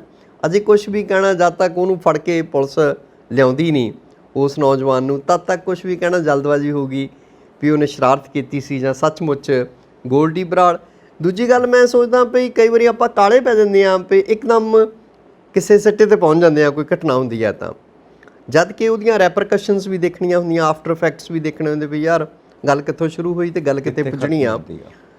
ਤੇ ਗੋਲਡੀ ਬਰਾੜ ਨੂੰ ਪਠਾਨਕੋਟ ਦੇ ਵਿੱਚ ਖਾਤਾ ਖੁਲਵਾਉਣ ਦੀ ਕੀ ਲੋੜ ਪੈ ਗਈ, ਹੈ ਨਾ। ਉਹ ਮਾਲਵੇ ਨਾਲ ਸੰਬੰਧ ਰੱਖਦਾ, ਕੈਨੇਡਾ ਰਹਿ ਰਿਹਾ, ਇਸ ਵੇਲੇ ਲੁਕਿਆ ਹੋਇਆ, ਪਿਛਲੇ ਦਿਨੀ ਉਹਨੂੰ ਪੰਜਾਬੀ ਨੌਜਵਾਨ ਕੁੱਟਦੇ ਵੀ ਦਿਖਾਈ ਦਿੰਦੇ ਆ, ਉਹਨਾਂ ਨੇ ਘੇਰ ਲਿਆ ਕਿਤੇ ਫਿਰਦਾ ਤੁਰਦਾ ਹੈ ਨਾ, ਤੇ ਗਾਲਾਂ ਕੱਢ ਰਹੇ ਆ, ਕੁੱਟ ਰਹੇ ਆ, ਫਿਰ ਉਹਦਾ ਮੂੰਹ ਫੜ ਫੜ ਕੇ ਕੈਮਰੇ ਵੱਲ ਕਰ ਰਹੇ ਆ। ਜੇ ਤੁਸੀਂ ਵੀਡੀਓ ਦੇਖੀ ਹੋਵੇ ਸੋਸ਼ਲ ਮੀਡੀਆ ਦੇ ਉੱਤੇ, ਹਾਂਜੀ ਹਾਂ, ਤਾਂ ਵੀ ਆਹ ਦੇਖੋ ਚੰਗੀ ਤਰ੍ਹਾਂ ਕਹਿੰਦੇ ਇਹ ਹੈ ਗੋਲਡੀ ਬਰਾੜ ਹੈ ਨਾ, ਵੀ ਜਿਹੜਾ ਸਿੱਧੂ ਮੂਸੇਵਾਲੇ ਦਾ ਕਾਤਲ ਆ। ਸੋ ਮੈਨੂੰ ਇਸ ਗੱਲ ਦੇ ਵਿੱਚ ਕੋਈ ਤੁਕ ਜਿਹੀ ਨਹੀਂ ਲੱਗਦੀ ਪਈ ਉਹਦਾ ਖਾਤਾ ਜਿਹੜਾ ਉਹ ਪਠਾਨਕੋਟ 'ਚ ਖੁੱਲ੍ਹੇ ਹੈ ਨਾ, ਸ਼ੋਸ਼ਾ ਹੈ ਕੋਈ ਨਾ ਸ਼ੋਸ਼ਾ ਹੋ ਕੋਈ ਸਕਦਾ, ਛਿੜਿਆ ਰਹਿੰਦਾ ਸਾਡੇ ਬਿਲਕੁਲ ਬਿਲਕੁਲ ਸਮਾਜ ਦੇ ਵਿੱਚ। ਤਾਂ ਇੱਕ ਬੜੀ ਖਾਸ ਦਿਲਚਸਪ ਜੀ ਖਬਰ ਸਾਹਮਣੇ ਆ ਰਹੀ ਹੈ ਕਿ ਜਿੱਦਾਂ ਹੁਣ ਪੰਜਾਬ ਗਵਰਨਮੈਂਟ ਨੇ ਪਹਿਲਾਂ 25,000 ਨੌਕਰੀਆਂ ਕੱਢੀਆਂ, ਹੁਣ ਹੋਰ ਗੱਲ ਹੋ ਰਹੀ ਹੈ ਕਿ 32,000 ਨੌਕਰੀਆਂ ਹੋਰ ਕੱਢਾਂਗੇ, ਮੁਲਾਜ਼ਮਾਂ ਨੂੰ ਪੱਕੇ ਵੀ ਕਰਾਂਗੇ। ਪਰ ਇੱਕ ਗੁਰਦਾਸਪੁਰ ਦੀ ਧਰਤੀ ਤੋਂ ਇੱਕ 골ਡ ਮੈਡਲਿਸਟ ਹੈਂਡਬਾਲ ਪਲੇਅਰ ਔਰ ਸਪੋਰਟਸਮੈਨ ਹੈ ਸਰਬਜੀਤ ਸਿੰਘ, ਉਹ ਸੀਐਮ ਸਾਹਿਬ ਨੂੰ ਵੀ ਮਿਲਿਆ ਔਰ ਉਹ ਨੌਕਰੀ ਦੀ ਤਲਾਸ਼ ਪਰ ਨੌਕਰੀ ਨਹੀਂ ਮਿਲੀ ਤੇ ਉਹਨੂੰ ਮਜਬੂਰਨ ਸਬਜ਼ੀ ਵੇਚਣੀ ਪੈਂਦੀ ਹੈ ਆਪਣੇ ਪਰਿਵਾਰ ਦਾ ਗੁਜ਼ਾਰਾ ਚਲਾਉਣ ਵਾਸਤੇ। ਹੁਣ ਕਿਤੇ ਅਸੀਂ ਕਹਿੰਦੇ ਹਾਂ ਕਿ ਅਸੀਂ ਸਪੋਰਟਸ ਨੂੰ ਤਰਜੀਹ ਦੇਵਾਂਗੇ, ਬਜਟ ਦੇ ਵਿੱਚ ਵੀ ਅਸੀਂ ਸਪੋਰਟਸ ਦੇ ਵਾਸਤੇ ਪੈਸਾ ਅਲਾਟ ਕੀਤਾ ਹੋਇਆ, ਖੇਡਾਂ ਤੇ ਸਿਹਤ ਨੰਬਰ 1 ਤੇ ਰੱਖੀ ਆ, ਤੇ ਖੇਡਾਂ, ਸਿਹਤ ਤੇ ਵਿੱਦਿਆ, ਤੇ ਉਹ ਆਪਣੇ ਗਲੇ ਦੇ ਵਿੱਚ 골ਡ ਮੈਡਲ ਪਾ ਕੇ ਸਬਜ਼ੀ ਵੇਚਦਾ ਹੈ ਤਾਂ ਕਿ ਲੋਕਾਂ ਨੂੰ ਪਤਾ ਲੱਗੇ ਕਿ ਮੈਂ 골ਡ ਮੈਡਲਿਸਟ ਸਪੋਰਟਸਮੈਨ ਹਾਂ। ਦੇਖੋ ਜੇ ਇੱਕ 골ਡ ਮੈਡਲਿਸਟ ਨੂੰ ਸਬਜ਼ੀ ਵੇਚਣੀ ਪਵੇ ਤਾਂ ਇਹ ਤਾਂ ਫਿਰ ਸਾਡੇ ਸਾਰਿਆਂ ਦੇ ਲਾਹਨਤ ਆ ਨਾ, ਪੂਰੇ ਪੰਜਾਬ ਦੇ ਵੀ ਇੱਕ ਖਿਡਾਰੀ ਜਿਹੜਾ ਪਿੱਛੇ ਜਿਹੇ ਮੋਗੇ ਵੱਲੋਂ ਖਬਰ ਆਈ ਸੀਗੀ ਨਿਹਾਲ ਸਿੰਘ ਵਾਲਾ ਦੇ ਨੇੜੇ ਤੇੜਿਓਂ ਕਿਤੇ, ਭਈ ਇੱਕ ਖਿਡਾਰਨ ਜਿਹਦਾ ਬਹੁਤ ਨਾਂ ਆ ਖੇਡਾਂ ਦੇ ਵਿੱਚ, ਦੌੜਾਂ ਦੇ ਵਿੱਚ, ਉਹ ਝੋਨਾ ਲਾ ਰਹੀ ਆ ਵਿਚਾਰੀ, ਦਿਹਾੜੀਆਂ ਕਰ ਰਹੀ ਆ, ਤੇ ਕਿਤੇ ਉਹ ਟੀਵੀ ਟੀਮ ਪਹੁੰਚਦੀ ਆ ਖੇਤਾਂ ਦੇ ਵਿੱਚ, ਬੜੀ ਚਰਚਾ 'ਚ ਆਈ ਸੀ, ਪਰ ਅੱਜ ਤੱਕ ਉਹਨੂੰ ਨੌਕਰੀ ਨਹੀਂ ਮਿਲੀ। ਮੈਂ ਉਹਦਾ ਨਾਂ ਭੁੱਲ ਰਿਹਾ। ਤੇ ਇਸੇ ਤਰ੍ਹਾਂ ਕਿਸਮਤ ਦਾ ਮਾਰਿਆ ਇਹ ਬੰਦਾ ਹੋਣਾ ਜੀ। ਤੇ ਜਦੋਂ ਆਪਾਂ ਸਰਕਾਰਾਂ ਵੱਲਾਂ ਦੇਖਦੇ ਹਾਂ ਵੀ ਆਪਣੇ ਪੁੱਤਾਂ, ਭਤੀਜਿਆਂ, ਪੋਤਿਆਂ ਨੂੰ ਨੌਕਰੀਆਂ ਦੇਣ ਲਈ ਇਹ ਕਿੰਨੇ ਜਾਣੀ ਕਿ ਪਾਪੜ ਵੇਲਦੇ ਆ, ਹੈ ਨਾ। ਉਹ ਬੇਅੰਤ ਸਿੰਘ ਦਾ ਟੱਬਰ, ਬੇਅੰਤ ਸਿੰਘ ਦੀ ਕੁਰਬਾਨੀ ਹੋਏਗੀ, ਉਹ ਤੋਂ ਬਾਅਦ MP ਬਣਦੇ ਆ, ਮੰਤਰੀ ਬਣਦੇ ਆ, MLA ਬਣਦੇ ਉਹਨਾਂ ਦੇ ਪੁੱਤ ਪੋਤੇ, ਹੈ ਨਾ। ਤੇ ਹੁਣ ਕੋਈ ਕਸਰ ਰਹਿ ਗਈ ਸੀ ਪਿੱਛੇ ਇੱਕ ਪੋਤੇ ਨੂੰ ਜਿਹੜਾ ਉਹ DSP ਬਣਾਇਆ ਜਾ ਰਿਹਾ, ਹੈ ਨਾ। ਇਸੇ ਤਰ੍ਹਾਂ ਪ੍ਰਤਾਪ ਬਾਜਵਾ ਜਿਹੜਾ ਆ ਉਹਦੇ ਭਤੀਜੇ ਨੂੰ, ਠੀਕ ਹੈ, ਫਤਿਹ ਜੰਗ ਦੇ ਬੇਟੇ ਨੂੰ, ਉਹਨੂੰ ਕਿਸੇ ਹੋਰ ਮਹਿਕਮੇ ਦੇ ਵਿੱਚ, ਪਹਿਲਾਂ ਕਹਿੰਦੇ ਤਹਿਸੀਲਦਾਰ, ਫਿਰ ਕਿਸੇ ਹੋਰ ਮਹਿਕਮੇ 'ਚ ਆ ਗਿਆ, ਰੌਲਾ ਰੱਪਾ ਵੀ ਜਿਹੜਾ ਬੰਦਾ 1.5 ਕਰੋੜ ਦੀ ਗੱਡੀ 'ਚ ਘੁੰਮ ਰਿਹਾ ਉਹਨੂੰ ਸਰਕਾਰੀ ਨੌਕਰੀ ਦੀ ਕੀ ਲੋੜ ਹੈਗੀ ਆ, ਹੈ ਨਾ। ਤੇ ਪੁਰਾਣੇ ਜ਼ਿਮੀਂਦਾਰ ਆ, ਖਾਨਦਾਨੀ ਟੱਬਰ ਆ, ਰਾਜ ਭਾਗ ਮਾਣੇ ਹੋਏ ਆ, ਹੈ ਨਾ, ਸਤਨਾਮ ਬਾਜਵਾ ਤੋਂ ਲੈ ਕੇ। ਸੋ ਜਦੋਂ ਆਪਾਂ ਇੱਦਾਂ ਦੇਖਦੇ ਆ ਨਾ, ਇਹ ਜਿਹੜਾ ਵਿਤਕਰਾ ਆ ਜਾਂ ਆਪਣਿਆਂ ਨੂੰ ਮੁੜ ਮੁੜ ਕੇ ਸੀਰ ਨਹੀਂ ਵੰਡ ਰਹੇ ਆ, ਇਹ ਦੁਖਦਾਈ ਵਰਤਾਰਾ ਆ। ਤੇ ਜਿਹੜੇ ਸਪੋਰਟਸਮੈਨ ਆ, ਕੱਲ੍ਹ ਨੂੰ ਤਾਂ ਪਹਿਲਾਂ ਵੀ ਤੁਸੀਂ ਦੇਖੋ ਵੀ ਖੇਡਾਂ 'ਚ ਕਿਹੜੇ ਬੱਚੇ ਆਉਂਦੇ ਆ, ਅਮੀਰਾਂ ਦੇ ਨਿਆਣੇ ਤਾਂ ਜਾਂ ਕ੍ਰਿਕਟ ਖੇਡਣਗੇ ਜਾਂ ਗੋਲਫ ਖੇਡਣਗੇ, ਤੇ ਗੋਲਫ ਕੋਰਸਿਸ ਵਿੱਚ ਵੀ ਜੇ ਕੋਈ ਗਰੀਬ ਦਾ ਬੱਚਾ ਆਉਂਦਾ, ਤੇ ਇੱਥੇ ਪਿੱਛੇ ਜਿਹੇ ਦੀ ਉਦਾਹਰਣ ਆ PAP ਜਲੰਧਰ ਦੀ ਹੀ, ਪਈ ਇੱਕ ਕਿਸੇ ਗਰੀਬ ਸਿਪਾਹੀ ਦਾ ਜਿਹੜਾ ਬੱਚਾ ਖੇਡਦਾ ਸੀ ਤੇ ਉਹਨੂੰ ਟੌਂਟ ਕਰਦੇ ਹੁੰਦੇ ਸੀ, ਔਰ ਅੰਤ ਉਹ ਬੱਚਾ ਗਰਾਊਂਡ ਹੀ ਛੱਡ ਗਿਆ, ਹੈ ਨਾ, ਗੋਲਫ ਕੋਰਸ ਹੀ ਛੱਡ ਗਿਆ ਸੀਗਾ, ਕਿਉਂਕਿ ਕਿੱਟ ਹੀ ਬਹੁਤ ਮਹਿੰਗੀ ਹੈ, ਲੱਖਾਂ 'ਚ ਤਾਂ ਜਾਂਦੀ ਹੈ, ਲੱਖਾਂ 'ਚ ਕਿੱਟ ਹੈ। ਔਰ ਉਹ ਮਸ਼ਕਰੀਆਂ ਕਰਦੇ ਹੁੰਦੇ ਸੀ ਉਹਨੂੰ, ਮਤਲਬ ਕਿਸੇ ਨਾ ਕਿਸੇ ਰੂਪ 'ਚ ਉਹਨੂੰ ਮਾਨਸਿਕ ਤੌਰ 'ਤੇ ਪਰੇਸ਼ਾਨ ਕਰਦੇ ਸੀ ਬੱਚੇ ਨੂੰ, ਨਾ, ਜਿਹੜਾ ਸਿਪਾਹੀ ਦਾ ਬੇਟਾ ਸੀਗਾ। ਤੇ ਉਹ ਅਫਸਰਸ਼ਾਹੀ ਦੇ ਨਿਆਣੇ ਜਿਹੜੇ ਆ ਉਹ ਜਾਂ ਕ੍ਰਿਕਟ ਖੇਡਣਗੇ ਮਹਿੰਗੀ ਗੇਮ, ਜਾਂ ਜਿਹੜੀ ਆ ਉਹ ਗੋਲਫ ਖੇਡਣਗੇ, ਹੈ ਨਾ। ਤੇ ਜਿਹੜੇ ਗਰੀਬ ਮਾਤੜ ਲੋਕਾਂ ਦੇ ਬੱਚੇ ਆ ਉਹ ਫੁੱਟਬਾਲ, ਹਾਕੀ, ਠੀਕ ਹੈ, ਔਰ ਉਹ ਦੌੜਾਂ ਦੇ ਵਿੱਚ ਜਿੱਦਾਂ ਐਥਲੈਟਿਕਸ ਵਿੱਚ ਜਾਂਦੇ ਆ, ਹੈ ਨਾ। ਤੁਸੀਂ ਕਦੀ ਦੇਖਿਆ ਵੀ ਬਹੁਤ ਅਮੀਰ ਦਾ ਨਿਆਣਾ ਕਦੀ ਟਰੈਕ ਦੇ ਉੱਤੇ ਫਿਰਦਾ ਹੋਵੇ? ਕਦੀ ਨਹੀਂ ਦੇਖੋਗੇ। ਫੁੱਟਬਾਲ ਸ਼ੌਕ ਲਈ ਤਾਂ ਖੇਡਣਗੇ, ਗੇਮ ਵਜੋਂ ਨਹੀਂ ਖੇਡਣਗੇ, ਸਪੋਰਟਸ ਮਤਲਬ ਇੱਕ ਗੇਮ ਵਜੋਂ ਨਹੀਂ ਲੈਂਦੇ ਕਦੀ ਵੀ।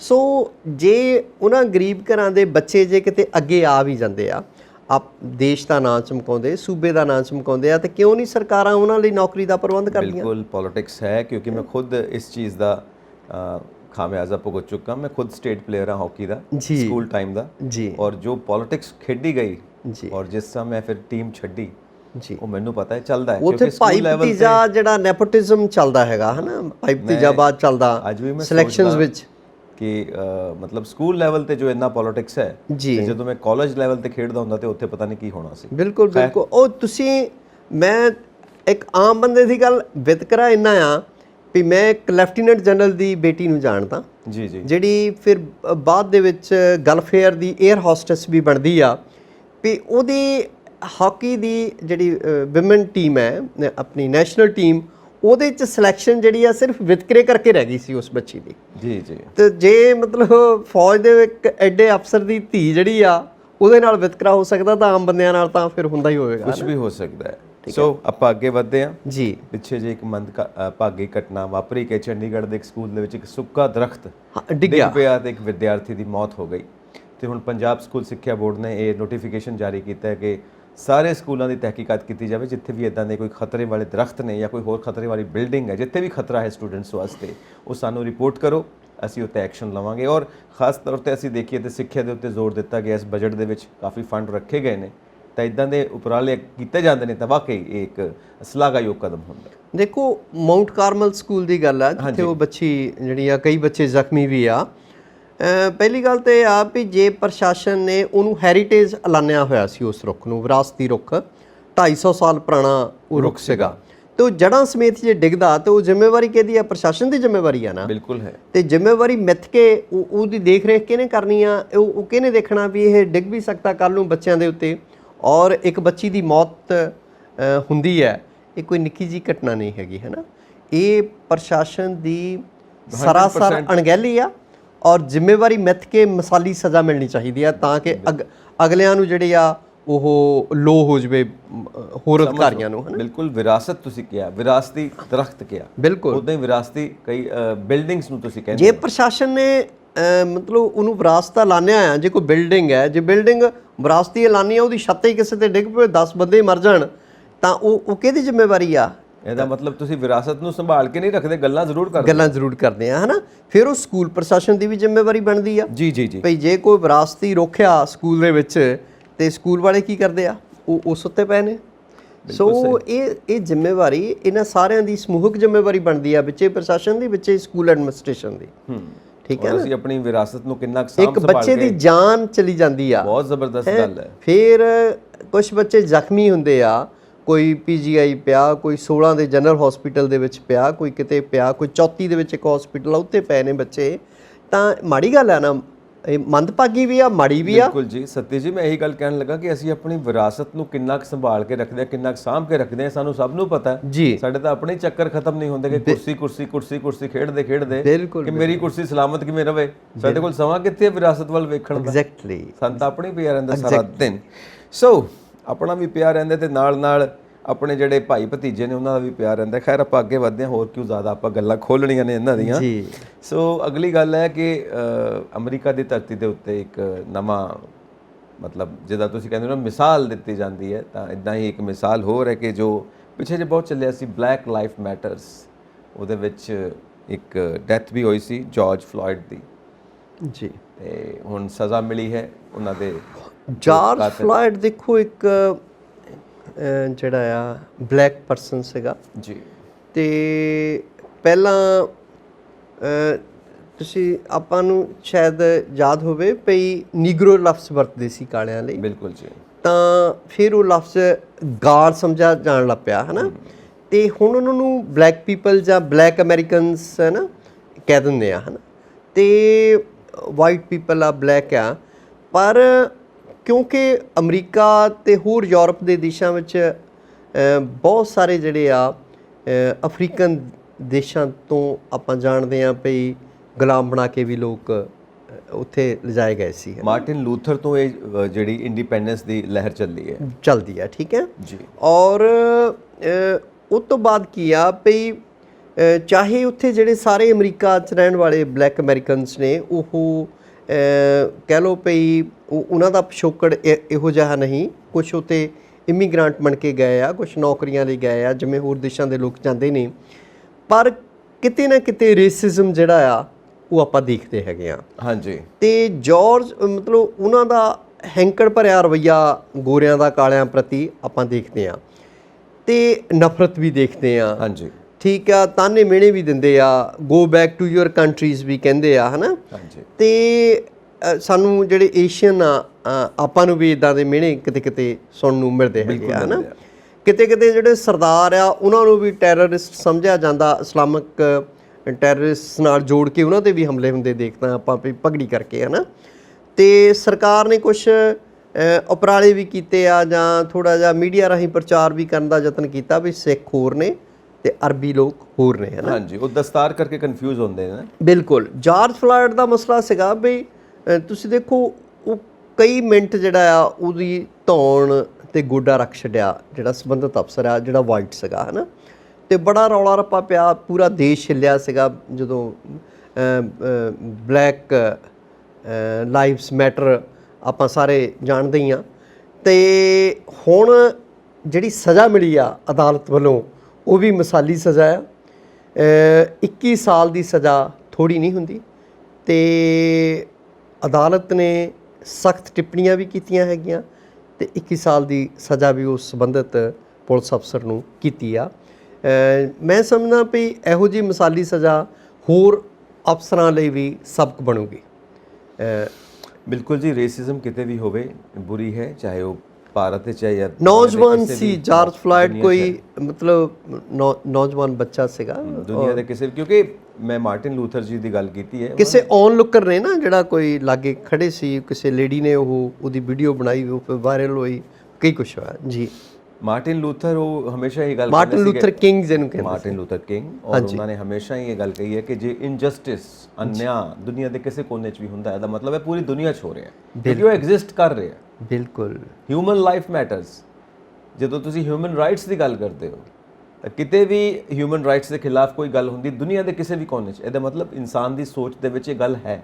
ਬਿਲਕੁਲ। ਜੇ ਅੱਜ ਉੱਥੇ ਹੈ ਤੇ ਅੱਜ ਇੱਥੇ ਵੀ ਹੋ ਸਕਦੀ ਹੈ। ਬਿਲਕੁਲ। ਇਸ ਕਰਕੇ ਇਸ ਨੂੰ ਪੂਰੀ ਤਰ੍ਹਾਂ ਵਾਸ਼ ਆਊਟ ਕਿੱਦਾਂ ਕੀਤਾ ਜਾਵੇ ਜੀ, ਇਸ ਗੱਲ ਦੇ ਉੱਤੇ ਜ਼ਿਕਰ ਕੀਤਾ ਜਾਂਦਾ ਹੈ। ਔਰ ਕਈ ਵਾਰ ਨਾ ਐਕਸਪਰਟਸ ਇਹ ਵੀ ਕਹਿੰਦੇ ਨੇ, ਕਹਿੰਦੇ ਸਭ ਤੋਂ ਬਿਹਤਰੀਨ ਪਾਲਿਸੀਜ਼ ਕਿਹੜੀਆਂ ਹੁੰਦੀਆਂ ਨੇ ਜੋ ਗਵਰਨਮੈਂਟ ਬਣਾ ਸਕਣ, ਕਹਿੰਦੇ ਹਿਊਮਨ ਰਾਈਟਸ ਦੇ ਉੱਤੇ ਬੇਸ ਕਰ ਦਿਓ, ਸਾਰੀਆਂ ਪਾਲਿਸੀਜ਼ ਸੂਟ ਕਰਨਗੀਆਂ। ਪਰ ਇਸ ਵਕਤ ਹਿਊਮਨ ਰਾਈਟਸ ਦੇ ਉੱਤੇ ਪਾਲਿਸੀਜ਼ ਬੇਸਡ ਨਹੀਂ ਹੈ ਪੂਰੀ ਦੁਨੀਆ ਦੇ ਵਿੱਚ, ਤਾਂ ਕਿਹਾ ਜ਼ਰੂਰ ਜਾਂਦਾ ਪਰ ਬੇਸ ਨਹੀਂ। ਇਸ ਕਰਕੇ ਉਹ ਮੁਨਾਫਾ ਬੇਸਡ ਪਾਲਿਸੀਜ਼ ਨੇ, ਨੀਤੀ ਹਰ ਜਿਹੜੀ ਆ ਉਹ ਮੁਨਾਫੇ ਨਾਲ ਜੋੜ ਕੇ ਦੇਖੀ ਜਾਂਦੀ ਆ, ਔਰ ਇਸ ਕਰਕੇ ਤੇ ਮੁਨਾਫਾ ਕਿੱਥੋਂ ਹੋਣਾ, ਉਹ ਚ lives, human lives don't matter at all, ਹੈ ਨਾ। ਬਿਲਕੁਲ। ਉਹਨੂੰ ਮਤਲਬ ਮਨੁੱਖੀ ਜ਼ਿੰਦਗੀ ਤਾਂ ਜਿਹੜੀ ਉਹਨੂੰ ਕੋਈ ਤਰਜੀਹ ਨਹੀਂ, ਕੋਈ ਮਤਲਬ ਉਹਦਾ ਕੋਈ ਮੁੱਲ ਹੀ ਨਹੀਂ ਗਾਜਣਗੇ।